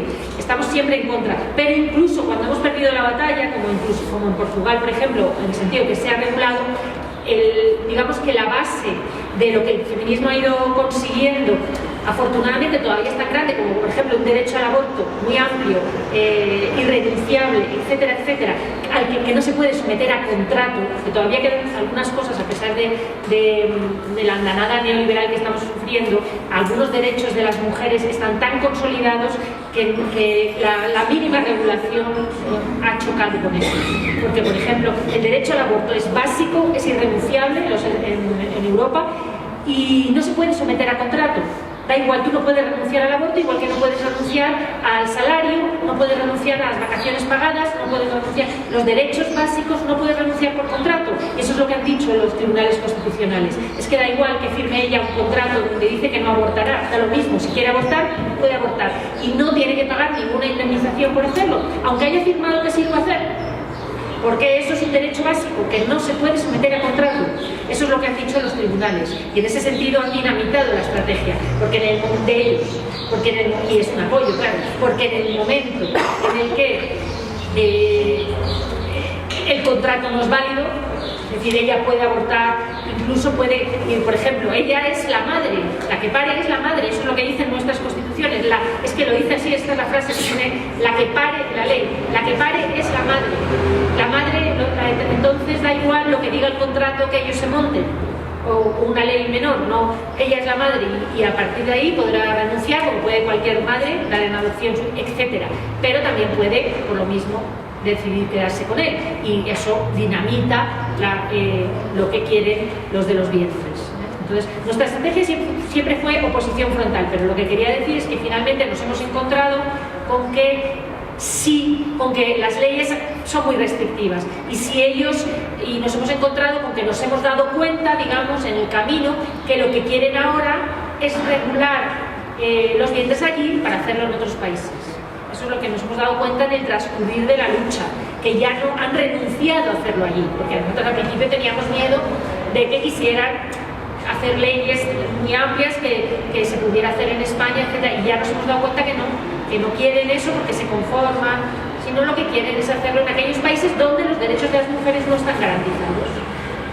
Con lo cual, y yo creo que ese es un argumento. Yo, por ejemplo, soy muy partidaria, en fin, eso os lo digo, pero yo soy muy de usar estrategias en las que, o sea, por ejemplo, de ser muy estratégicas en la lucha, independiente, o sea, no ser maximalistas en el sentido de no renunciar a los principios, que es evidente, pero la lucha política requiere de estrategias, y a veces, pues en ese sentido, puedes buscar qué estrategia puede ser más efectiva, que haga más daño, digamos, a los políticos, y puedes buscar aliados ahí extraños, ¿no? Y el tema de, por ejemplo, que es neocolonialista, pues puede ser una estrategia que se use aquí, pensando que ahí vas a encontrar aliados en aquello de estar en contra del colonialismo, de un poco de llamar al orgullo, todo esto entre comillas, al orgullo del sur, etcétera, etcétera, y encontrarte con aliados que a lo mejor no son feministas, pero que a eso les puede...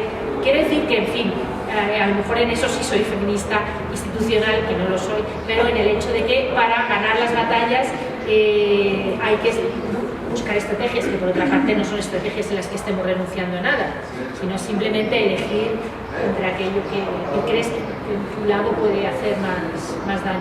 Yo eso lo pienso mucho.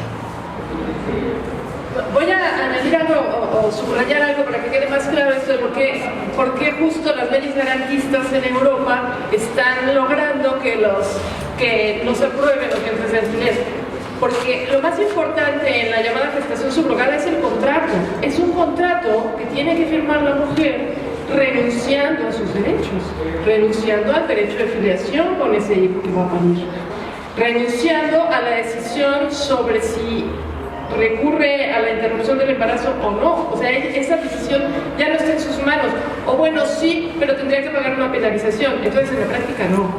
Entonces por eso las leyes garantistas son incompatibles con este contrato, que es lo más importante de la gestación subrogada. En ese contrato en el que una mujer renunció a los derechos en lo relativo a ese hijo que va a parir, entonces pues nada, no pueden avanzar. Y aquí, digamos, el caldo de cultivo es más propicio porque no las hay. No hay esas leyes garantistas. Es eso. ¿Tenías una pregunta, Teresa? Sí. Más que preguntar, es como unas experiencias que hemos tenido. ¿Qué es lo que sucede cuando los bienes de alquiler se les ven acotados por la ley? Les queda el camino de la adopción. La adopción que tampoco ha sido lo mejor, ni la mejor parte, porque se logró detectar, sobre todo en esta federal, que había quien se llevaba a los niños que reunían determinadas características de edad, etc. Eran para llevarlos a Europa de una persona que tenía dinero. ¿Y qué era lo que pasaba? Era porque su hijo tenía un problema de riñón, de corazón, y se llevaban a estos niños a que suplieran los órganos de estos menores. Y este niño, por el juez, lo conozco al juez, que es el juez del juzgado 16 del tribunal, logró darle seguimiento, Samuel Casillas, logró darle seguimiento a este asunto, y cada 3 meses cumplía con lo que le corresponde como juez y logró rescatar al niño. O sea, hay que darle un seguimiento que no lo hacen todos los jueces. Entonces, a veces no son las leyes, es quienes aplican las leyes o imparten la justicia. Podemos tener muchas leyes, podemos tener todos los mecanismos, podemos estar todas aquí sentadas aparentemente de acuerdo en un flagelo más, porque este es un flagelo más del patriarcado, que hemos sufrido muchísimas, porque ya ahora con este asunto de la edad y de la no edad y si tienes derechos, etcétera, cada vez se nos van acumulando las violencias cada día más. Y ahora, este de los vientres de alquiler se da no en mujeres solamente que sean de situación de campo, rural, sino también de ciudad, porque tienen necesidades que no alcanzan a cumplir, porque no les alcanza ni siquiera para tener una vida digna. O sea, mientras no regulemos el trabajo también en este país con dignidad para las mujeres, con el reconocimiento pleno de su trabajo, de su trayectoria, ¿sí? Porque aquí las mujeres pueden tener doctorado y están trabajando en un laboratorio de recepcionistas, y es claro en este país. A diferencia quizás de algunos países, no sé si sucede en Alemania, pero en algunos países, ¿no? Entonces, pero en México hay alguien que dice que todo se mexicaniza. Es cierto, todo se mexicaniza, pero en esa mexicanización estamos trabajando y es muy difícil la lucha por los egos o por la cooptación del Estado o del gobierno de las organizaciones supuestamente luchadoras de los derechos de las mujeres. Y nos encontramos con que esas organizaciones son cómplices, lo que yo les llamo cómplices, del Estado neoliberal y del sistema patriarcal. Entonces, esta lucha no debe ser de protagonismo, debe ser de feminismo, y un solo feminismo. Y retomando lo que dijo mi amiga Jan, ha sido muy complicado el asunto con las trans. Sí se construyen diferente, y con las leyes que aquí hay en México, sobre todo de los derechos humanos, se tergiversan de tal manera que ahora los que tienen derechos son ellos. Y la opinión que tú acabas de transmitir, ¿sí? Y si alguna de ellos lo escuchara, te estaría acusando de transfóbico. Entonces, han mal usado. ¿Por qué? Porque vienen desde otra construcción. Ya hemos sido satanizadas las feministas, porque sí soy mujer construida desde mi nacimiento con todo lo que te conlleva, ¿sí? El pasar por ser mujer. Ellos decidieron ser mujer cuando tuvieron conciencia después de los 15, 18 y 20 años, ¿no? Quizás hasta más grande. Y ahora vienen a tomar posesión de un movimiento que no lo hemos acabado. Es un feminismo o una lucha inacabada. Entonces yo creo que esto nos sirve mucho, la lectura, la filosofía, el reforzar entre todas este feminismo que nos debe llevar a una sola cosa, a la igualdad, al reconocimiento de sujetas de derechos y no de objetos todavía de placer, de pacificación y de masa, es una masa que se entrega al neoliberalismo. Gracias. Gracias. Rápidamente aprovechar el espacio para agradecer a Rosana Guevara Ramos, bueno, que está acá. Muchas gracias por el espacio, por apoyar la lucha de las mujeres, pese a todas las restricciones que se nos ponen para tener espacios propios de las mujeres. Y pues bueno, acá estamos debatiendo justo, y muchas gracias por siempre apoyarnos. Bienvenidas al ciclo. Y bueno, yo también aprecio mucho que se lleven a cabo estos foros, porque definitivamente pues también en el movimiento sindical estamos viendo pues, muchos problemas de equidad, de género, y creo que estos debates son muy necesarios en los sindicatos. Gracias por venir y bienvenidas.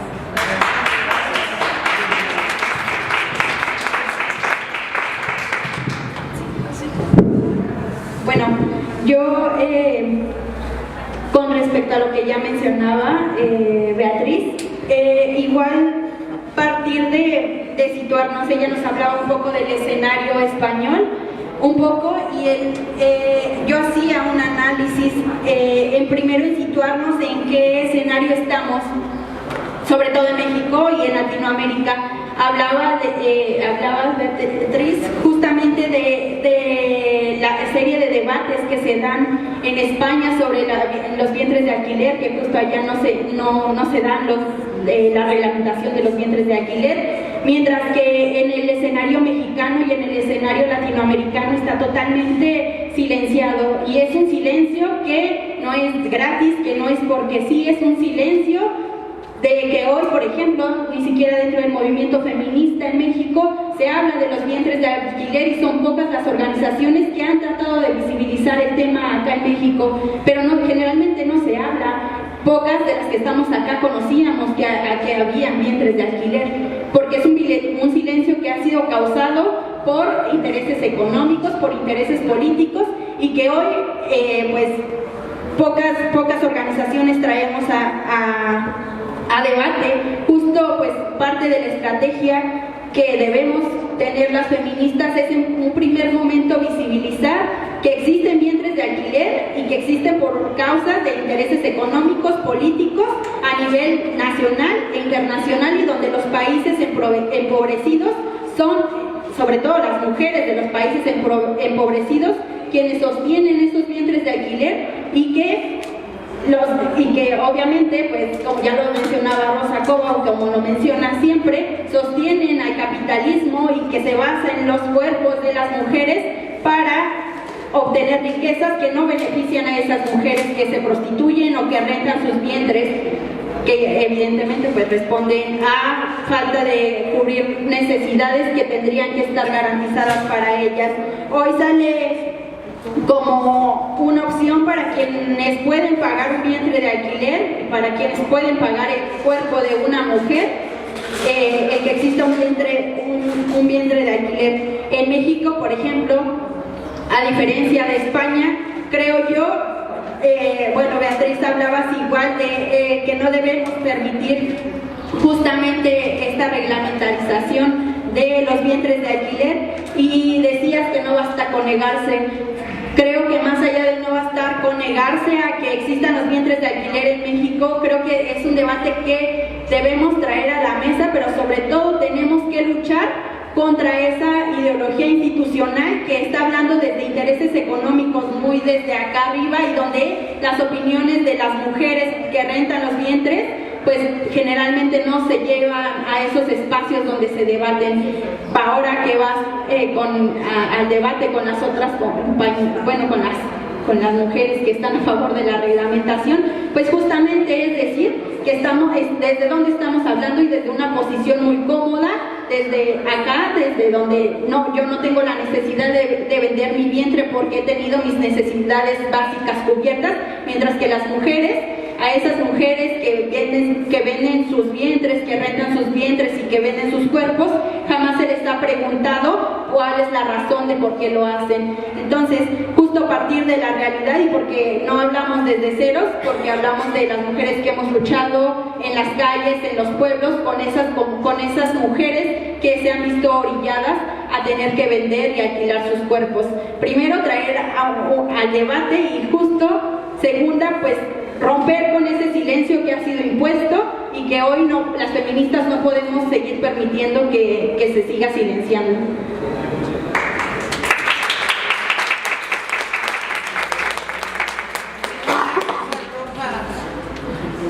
Sí, arriba las rosas rojas. ¿Otra pregunta? Adelante. Más que una pregunta, bueno, es como un comentario, ¿no? Sobre lo que se hablaba de las trans y también como las feministas que apoyan la reglamentación de los vientres de alquiler y la prostitución. O sea, creo que en general al movimiento actual lo que le está pasando es una falta de análisis económico y político, ¿no? O sea, que además es característico de la época que estamos viviendo, y entonces se cae en un relativismo total donde el feminismo deja de ser un movimiento en grupo, ¿no? Colectivo, para hacer como cada quien jala para su lado, y si eso a ti te parece, es el feminismo, ¿no? Entonces, no sé, en parte una pregunta sería ¿cómo lograr sensibilizar porque cada vez hay más mujeres que se están nombrando a sí mismas feministas, pero el problema es que yo veo que ahora el feminismo se está comercializando, ¿no? Puedes ir a comprar una playera que dice feminista en Zara, que está hecha con trabajo esclavo de mujeres. Entonces creo que también el problema es que cuando intentas acercarte a esas mujeres y llegar con este discurso, con más conciencia, se asustan y lo primero que hacen es como rechazar, porque ya es como muy denso, ¿no? Es como preocuparte por el otro y salir de la individualidad, pero si no haces esto, entonces todo se pierde y se va hacia este lado como súper neoliberal y deja para mí el propósito original, ¿no? Sí, ahora le doy palabra a Beatriz, pero sí coincido contigo esto de que cualquiera que se identifique como feminista ipso facto lo sea, es un problema serio. O sea, no es que estemos dando carnets de feminista, como luego nos acusan, pero caramba, sí hay unos requisitos mínimos que debemos satisfacer, adherirnos a ciertos principios. Y sí, claro, aunque la teoría feminista radical es muy clara, es asombrosamente clara, muy explicativa, y si me la comparas con la queer theory es 1000 veces más legible y leíble. A ver, creo que nos hacen mala publicidad por un lado, y por otro lado, pues no nos ponemos estos adornos de mira qué buena onda, no, el feminismo pop, acá, no lo hacemos, o sea, no recurrimos a eso y tampoco me parece que sea lo que tenemos que hacer. Pero me encanta ver jóvenes como tú, conscientes de eso, y creo que en ustedes recae una responsabilidad muy grande por ayudarnos a hacer que se les caigan las vendas de los ojos a sus compañeras que se van con la finta del feminismo divertido, ¿no? El feminismo individualista, que al patriarcado lo tiene muy sin cuidado y le viene muy bien, de hecho, ¿no? O sea, sí, vengan, de esas feministas queremos, justo porque nos organizan. Y el feminismo, sin teoría y sin un movimiento organizado, pues se desmorona, no funciona, ¿no? No queremos feminismos de adorno. Entonces me encanta que lo comentes, me encanta ver tantas caras jóvenes aquí. Yo estoy convencida de que muchas de las que en algún momento pican el feminismo liberal, después se dan cuenta de que no, ahí no están las respuestas, de que hay algo muy raro ahí, y se acercan al feminismo radical, ¿no? Hay que propiciar que eso pase más y más. Es mi sugerencia. Beatriz. Sí, ese es el problema, uno de los problemas, pero uno de los mayores, por lo menos en España. El neoliberalismo no es solo una práctica económica, es una razón, es una manera de entender el mundo, y como razón se metió en nuestras mentes. Pasa muy a menudo que gente que se dice izquierda, sí que lo es, en su práctica política y que lleva toda la vida luchando, de repente en muchas cuestiones, bueno, pues la razón neoliberal, el individualismo neoliberal se le ha introducido en su lógica, en sus argumentos, y te das cuenta que y eso pasa, porque es una razón que ha entrado en nuestras vidas, una manera de pensar el mundo, no solo de organizarlo económicamente, que también, pero tuvo que crear una razón, una manera de pensar el mundo para que algunas cuestiones colaran tan fácilmente, por lo menos allí donde, y hablo desde la perspectiva europea siempre, allí donde había unos derechos consolidados después de la Segunda Guerra, básicos, de inspiración socialista. Entonces ha sido para destruir eso, pues, como una sanidad pública universal, de enorme calidad, gratuita para todo el mundo, y es la mayoría de los países europeos que es un anatema para el neoliberalismo. Lo mismo con la educación, lo mismo con derechos sociales, el trabajo para toda la vida, con derechos. Todo eso no solo se destruye pidiendo queremos un trabajo de poca calidad. Si sales a la calle diciendo queremos un trabajo de poca calidad con salarios bajos, no ganas las elecciones. Hay que convencer a la gente mediante argumentos complicados que tienen que ver con eso, con el emprendimiento, el individualismo, la competitividad llevada también al terreno empresarial de la vida cotidiana, etc. Y uno de los problemas que tiene el feminismo, voy a dar una charla el día 9, es fijar los límites de lo que es feminismo y lo que no, y es complejo, que no es verdad que no damos carnets, y es verdad que hay un terreno gris, que hay grises, es verdad que tampoco puedes, pero claro, hay que fijar unos límites porque estamos llegando al paroxismo, y lo he vivido ahora con el tema de la lactancia, pero bueno, lo vivo mucho con el tema del cuidado. En España es el cuidado, que viene de Nancy Fraser en realidad, y de un feminismo socialista que tiene muchas virtudes, pero claro, se ha llegado a entender cuidado, lo que otras han llamado la ética reaccionaria del cuidado, es decir, hay un cuidado, cuando las feministas hablamos del cuidado, nos referimos a que hay que socializar el cuidado, hay que desfamiliarizarlo, hay que desfeminizarlo y ponerlo en la sociedad. Queremos que sea la sociedad la que asuma el trabajo de cuidado, y eso se ha pervertido de repente sin saber muy bien cómo, y ahora de lo que hablamos, de lo que se habla es de revalorizar críticamente el cuidado, con lo cual nos estamos encontrando, le comentaba antes a Laura, el otro día en una charla, que una feminista me dijo que cuando más nos empoderamos las mujeres es cocinando.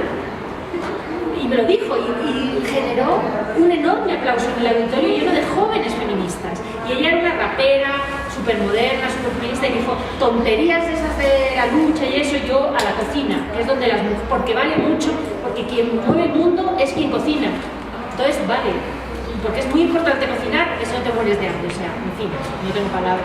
Pero claro, lo que me hizo pensar ese discurso reaccionario y antifeminista del cuidado, a críticamente intentar revalorizarlo desde la nada, desde el despoder absoluto que es donde estamos. O sea, ¿cómo vas a revalorizar lo que no tiene valor desde una posición de despoder y de desvalor? Es imposible y además tampoco hay, ¿sabes?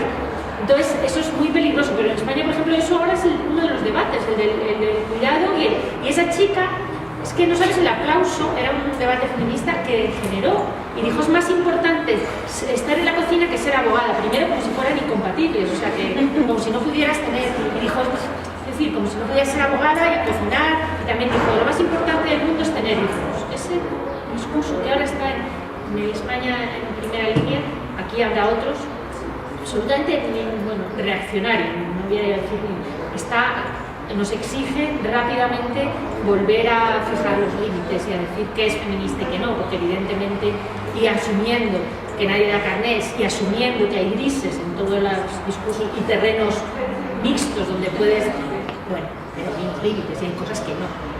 Entonces, claro, eso es ahora, por lo menos para mí, y estoy pensando en la charla que tengo el 9 en el Partido Comunista, esa es lo que voy a decir, ¿no? Que hay que empezar a pensar en los límites, porque claro, si todo es feminista, nada no es.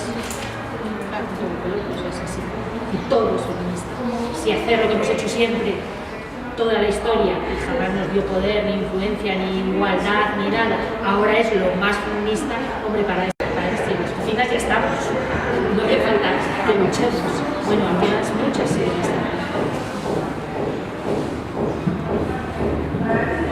Tenemos tiempo para una pregunta más.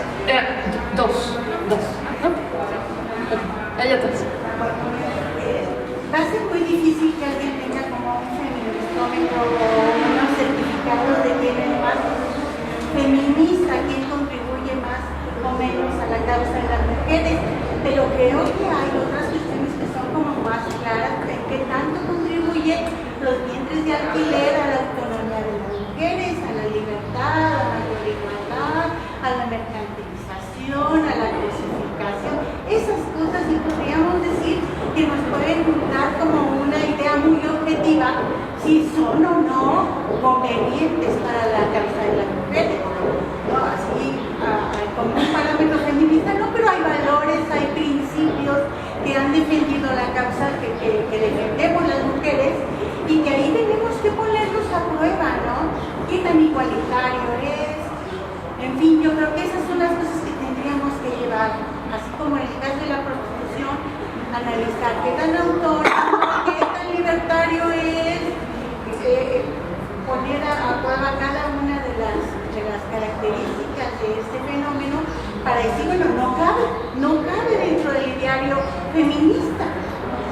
Coincido plenamente contigo. La cosa es que nos enfrentamos a mucha manipulación argumentativa. O sea, sí tenemos que tener muy claros nuestros argumentos y definitivamente ahí esos datos, esos argumentos nos dan la razón.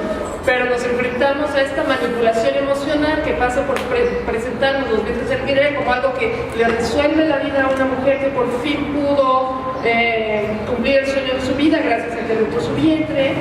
Nos exigen, prohíbes los vientres de alquiler, entonces dale una solución de vida a esta mujer. Claro que el Estado está obligado a proveer trabajo digno para todos, pero nosotras las feministas no, nosotras lo que tenemos que hacer es, digamos, seguir el ideario feminista. Pero sí, coincido contigo, claro que sí. Tengamos fuertes nuestros argumentos. ¿Ibas a decir algo? Sí. Bueno, yo nada más quería comentar unas cosas, aunque primero pues muchas gracias por la mesa. La verdad es que yo siento que los espacios siempre son podemos como de pronto respirar otra vez, ¿no? Porque siempre estamos otra vez encontrándonos en nuestros propios espacios tanto académicos como de militancia, como todas estas ideas en favor de los vientres de alquiler o de la prostitución, ¿no? O sea, de pronto, o a veces, bueno, me pasa mucho a mí que sí me siento como muy rodeada a veces, y es muy bueno ver que sí se pueden crear estos espacios, ¿no? En donde sí, pues donde nos entendemos, ¿no? Y pues yo de hecho, retomando también incluso las lecturas que se han mencionado, yo siento que tanto en los vientres de alquiler como los temas que habíamos comentado sobre prostitución, pornografía y demás, siento que a mí se me hace muy interesante cómo todos ellos, estos fenómenos, están sustentados en este convencimiento de la libre elección, ¿no? Eso se me hace muy interesante porque eso atraviesa toda como la estructura de estos fenómenos, ¿no? Y eso se me hace muy interesante porque justo como lo comentaban, las feministas más pues jóvenes, o sea, bueno, yo ya no me considero tan joven, o sea, en el sentido de que yo tengo personas de 15 años, de 14 años, que quieren entrar al feminismo justamente a partir de estas ideas, ¿no? Pero es como esta idea que se retoma del proyecto de la Revolución Francesa, toda esta idea que viene desde allá, ¿no? O sea, como de claro, el sujeto, obviamente hombre, es libre y autónomo, ¿no? Y entonces esa idea se arrastra hasta la fecha como de manera muy acrítica, ¿no? O sea, entonces, pues la idea del consentimiento, ¿no? También como un ejercicio efectivamente de la libre elección, ¿no? Entonces a mí se me hace, siento que esa crítica, bueno, no sé qué, a lo mejor en términos pues teóricos pero prácticos, ¿no? O sea, de que por ahí se podría empezar a abonar un poco a la destitución de estos discursos a favor de los vientres de alquiler, ¿no? Siento que por ahí podría ser algo pues muy fundamental de hacerse, ¿no? Y justamente evidentemente plantear como que la prostitución no son proyectos liberadores, pero liberadores en una lógica pues del mercado masculina, ¿no? O sea, eso es liberador, o sea, como querer seguir estos patrones, pero sustentados por un mercado masculino, ¿no? O sea, pues evidentemente así, pues parece liberador, ¿no? O sea, pero eso que es la lógica que el patriarcado ha enseñado, ¿no? Y también vamos para comentar, yo comento esto porque es algo que ya nos ha tocado a nosotras en un espacio, en un posgrado de estudios de la mujer, o sea, nosotras ya lo hemos vivido, no es como que lo estemos sacando, o sea, como porque sí queremos abonar como a debates polémicos o demás, sino porque ya nos está tocando nuestras realidades, o sea, que personas que se llaman a sí mismas mujeres trans, que están realmente queriendo invadir nuestros espacios, quitándonos los lugares. Eso porque, o sea, no es porque lo estamos solamente viendo en internet o en un tweet, sino porque nos está tocando literalmente querer quitarme literal de ese espacio para alguien más ponerse. O sea, eso a mí, justamente porque adquirí conciencia del feminismo radical, eso a mí obviamente es como de perdón, o sea, ¿por qué? ¿Por qué otra vez? O sea, y eso me parece importante porque no es una cuestión como de no todos los trans, porque entonces como si no todos los hombres, ¿no? Cuando ese no es el punto, ¿no? O sea, que seguramente, y yo he conocido hombres aliados feministas, claro que sí, pues yo no voy a decir que no, pero ese no sería como el punto que se está como, o sea, esa no, es una cuestión como mucho más amplia, ¿no? Mucho más estructural. Entonces eso lo comento porque, o sea, está pasando como nuestras realidades concretas, ¿no? O sea, concretamente vamos a las marchas y una mujer que se dice trans, que mide 2 metros, o evidentemente que está en un cuerpo masculino, pues ataca a mujeres golpeándolas, o sea, que digamos, en esa corporalidad de hombre no desaparece en un espacio de mujeres, ¿no? O sea, que igual te puede golpear y que lo hacen en muchos espacios, que amenazan a compañeras con golpearlas. Entonces eso a mí, o sea, y seguramente es por esta, o sea, yo se lo atribuyo a esa conciencia de feminismo radical, o sea, de decir es que finalmente es un hombre golpeando a una mujer porque mide 2 metros y pesa el doble que yo, ¿no? O sea, entonces a esa corporalidad yo no le puedo dar esa connotación que esa misma persona se está dando, porque igual te tira el golpe, ¿no? En las marchas, como aquí nosotros lo sabemos en México, o sea, esas marchas siempre terminan con mujeres que se dicen trans golpeando a mujeres, ¿no? Entonces, no, o sea, como este discurso que realmente es misógino y de odio contra mujeres, ¿no? Entonces eso solamente como para plantearlo así, ¿no? O sea, que no, para nosotras no es un ambiente, no es un debate en internet, o sea, nosotras en nuestros espacios nos está pasando, o sea, para plantearlo así, ¿no? O sea, obviamente es un contexto diferente seguramente, pero pero eso es como lo que nos está tocando, ¿no? O sea, esas son como ahora las batallas que estamos dando, ¿no? O sea, como de, o sea, yo no soporto que alguien me diga sí, o sea, no puedo con eso, bajo ninguna circunstancia, ni para diferenciar, ni para diferenciar.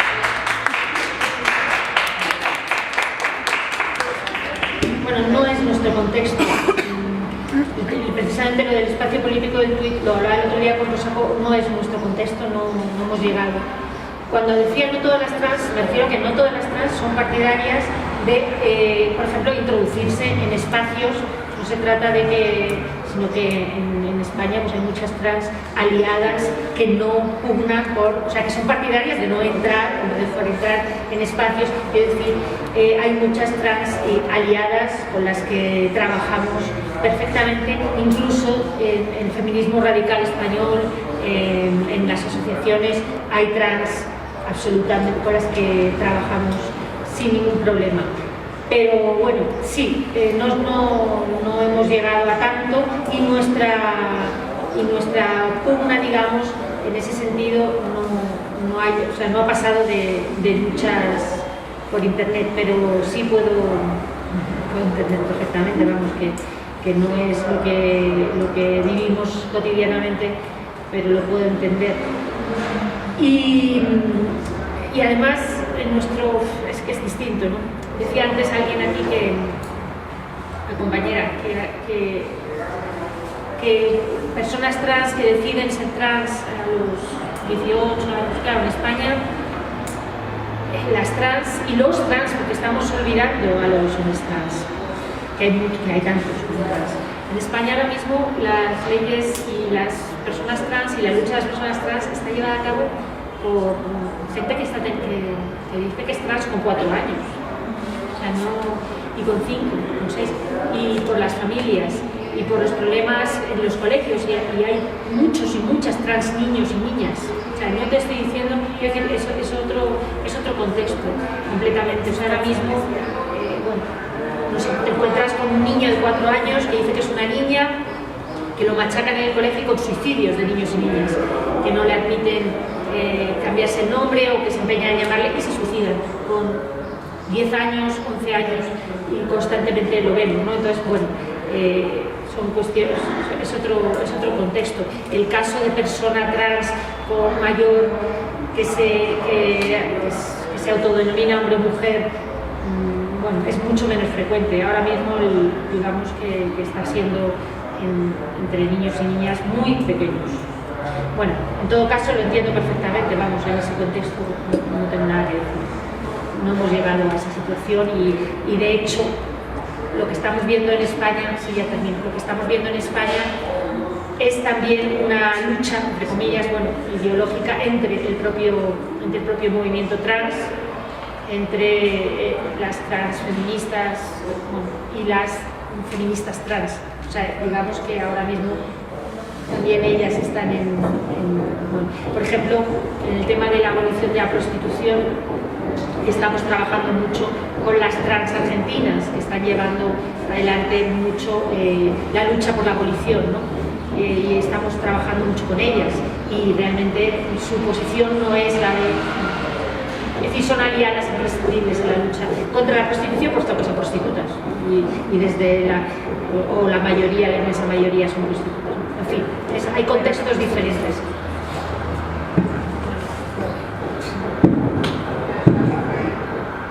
Ese es un problema, el de estarnos trazando qué tan feministas somos y qué tan feministas no somos, pues de hace muchísimos años. No es nuevo, y efectivamente nadie nos da el carnet. Me conocen, saben de mi historia, y todavía hay gente que se me para enfrente y me dice, pero tú no eres feminista. Está bien, o sea, lo que sí es cierto es que tenemos que partir de que hay una serie de corrientes dentro del feminismo, que no todas pensamos igual, y mal haría y qué aburrido sería que no fuéramos todas iguales. Digo, que fuéramos todas iguales y pensáramos todas iguales.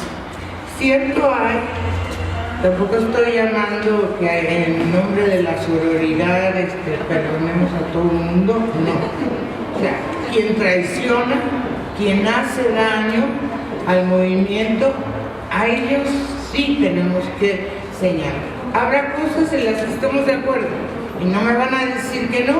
Estamos de acuerdo con Giri en el tema del aborto, ¿no? Pero no estamos de acuerdo en sus demás temas, ¿no? No estamos de acuerdo en que Marta Lamas se pasee por las universidades de este país, ¿no? Diciendo que hacen ahí sentadas estudiando si ganarían más siendo escorts. También correrían más riesgo, que ya de por sí lo corren, de que las maten, ¿no? Como estuvo pasando con la dichosa página esa de Sonorit. Yo sí creo que tendríamos como que ver dónde están las coincidencias, y yo parto, me vuelve a salir mi marxismo de que hay alianzas estratégicas y que hay alianzas que son tácticas y son de momento, y que, bueno, en ciertos temas podemos caminar juntas y estar claras de que hay otros temas donde no podemos caminar. El tema de la prostitución, la pornografía, el tema de la edad para iniciar relaciones sexuales o el matrimonio, la pedofilia, la pederastía. Sí sabrán, en Holanda se formó un partido cuyo único objetivo era que tuvieran acceso y derecho al acceso a los cuerpos de los niños y las niñas, porque además dicen que es que a los niños y las niñas desde que nacen ya tienen ciertas inclinaciones para acercarse al sexo con adultos, ¿no? Entonces ahí entramos en la contradicción de la discusión de que cuándo es la edad correcta para iniciar relaciones sexuales, cuándo realmente está construida la identidad sexual, si no la vas a desviar. Yo les digo, los niños en este país empiezan a ver pornografía entre los 8 y los 10 años de edad. ¿Y qué ven? ¿Cuándo van a ser capaces de tener una relación normal, amorosa o sexual, sin el amor de por medio, con una chica que no va a tener los atributos, digamos, o más bien los implantes que tienen las que ven en la pornografía, que son más bien mujeres hechizas? Entonces van creciendo con una frustración muy grande. Y hoy también las niñas ven la pornografía. Y entonces también eso tiene una repercusión. Y como bien dice Rosa Cobo, y lo vuelvo a repetir, la pornografía al final es la pedagogía de la prostitución, ¿no? Y al final no solo es esto, hay una gran conferencia ahorita en Ginebra, ¿no? De la OIT, donde se está discutiendo el acoso laboral, ¿no? El acoso sexual en el mundo del trabajo, pero donde está el lobby proxeneta tratando de meter en esa convención que va a salir que se reconozca la prostitución como trabajo sexual, ¿no? Entonces tienen mucho dinero, tienen mucha fuerza, y lo que necesitamos más bien es generar fuerza a nosotros. ¿Qué pasa con el movimiento trans? Bueno, a mí me han amenazado con golpearme, sí, sobre todo la mujer esta, que me imagino que estaban hablando de la misma, de 2 metros, ¿no? Sí. Como 140 kilos, Lola de Yahoo. Me tiene prohibida de entrar a España con los españoles.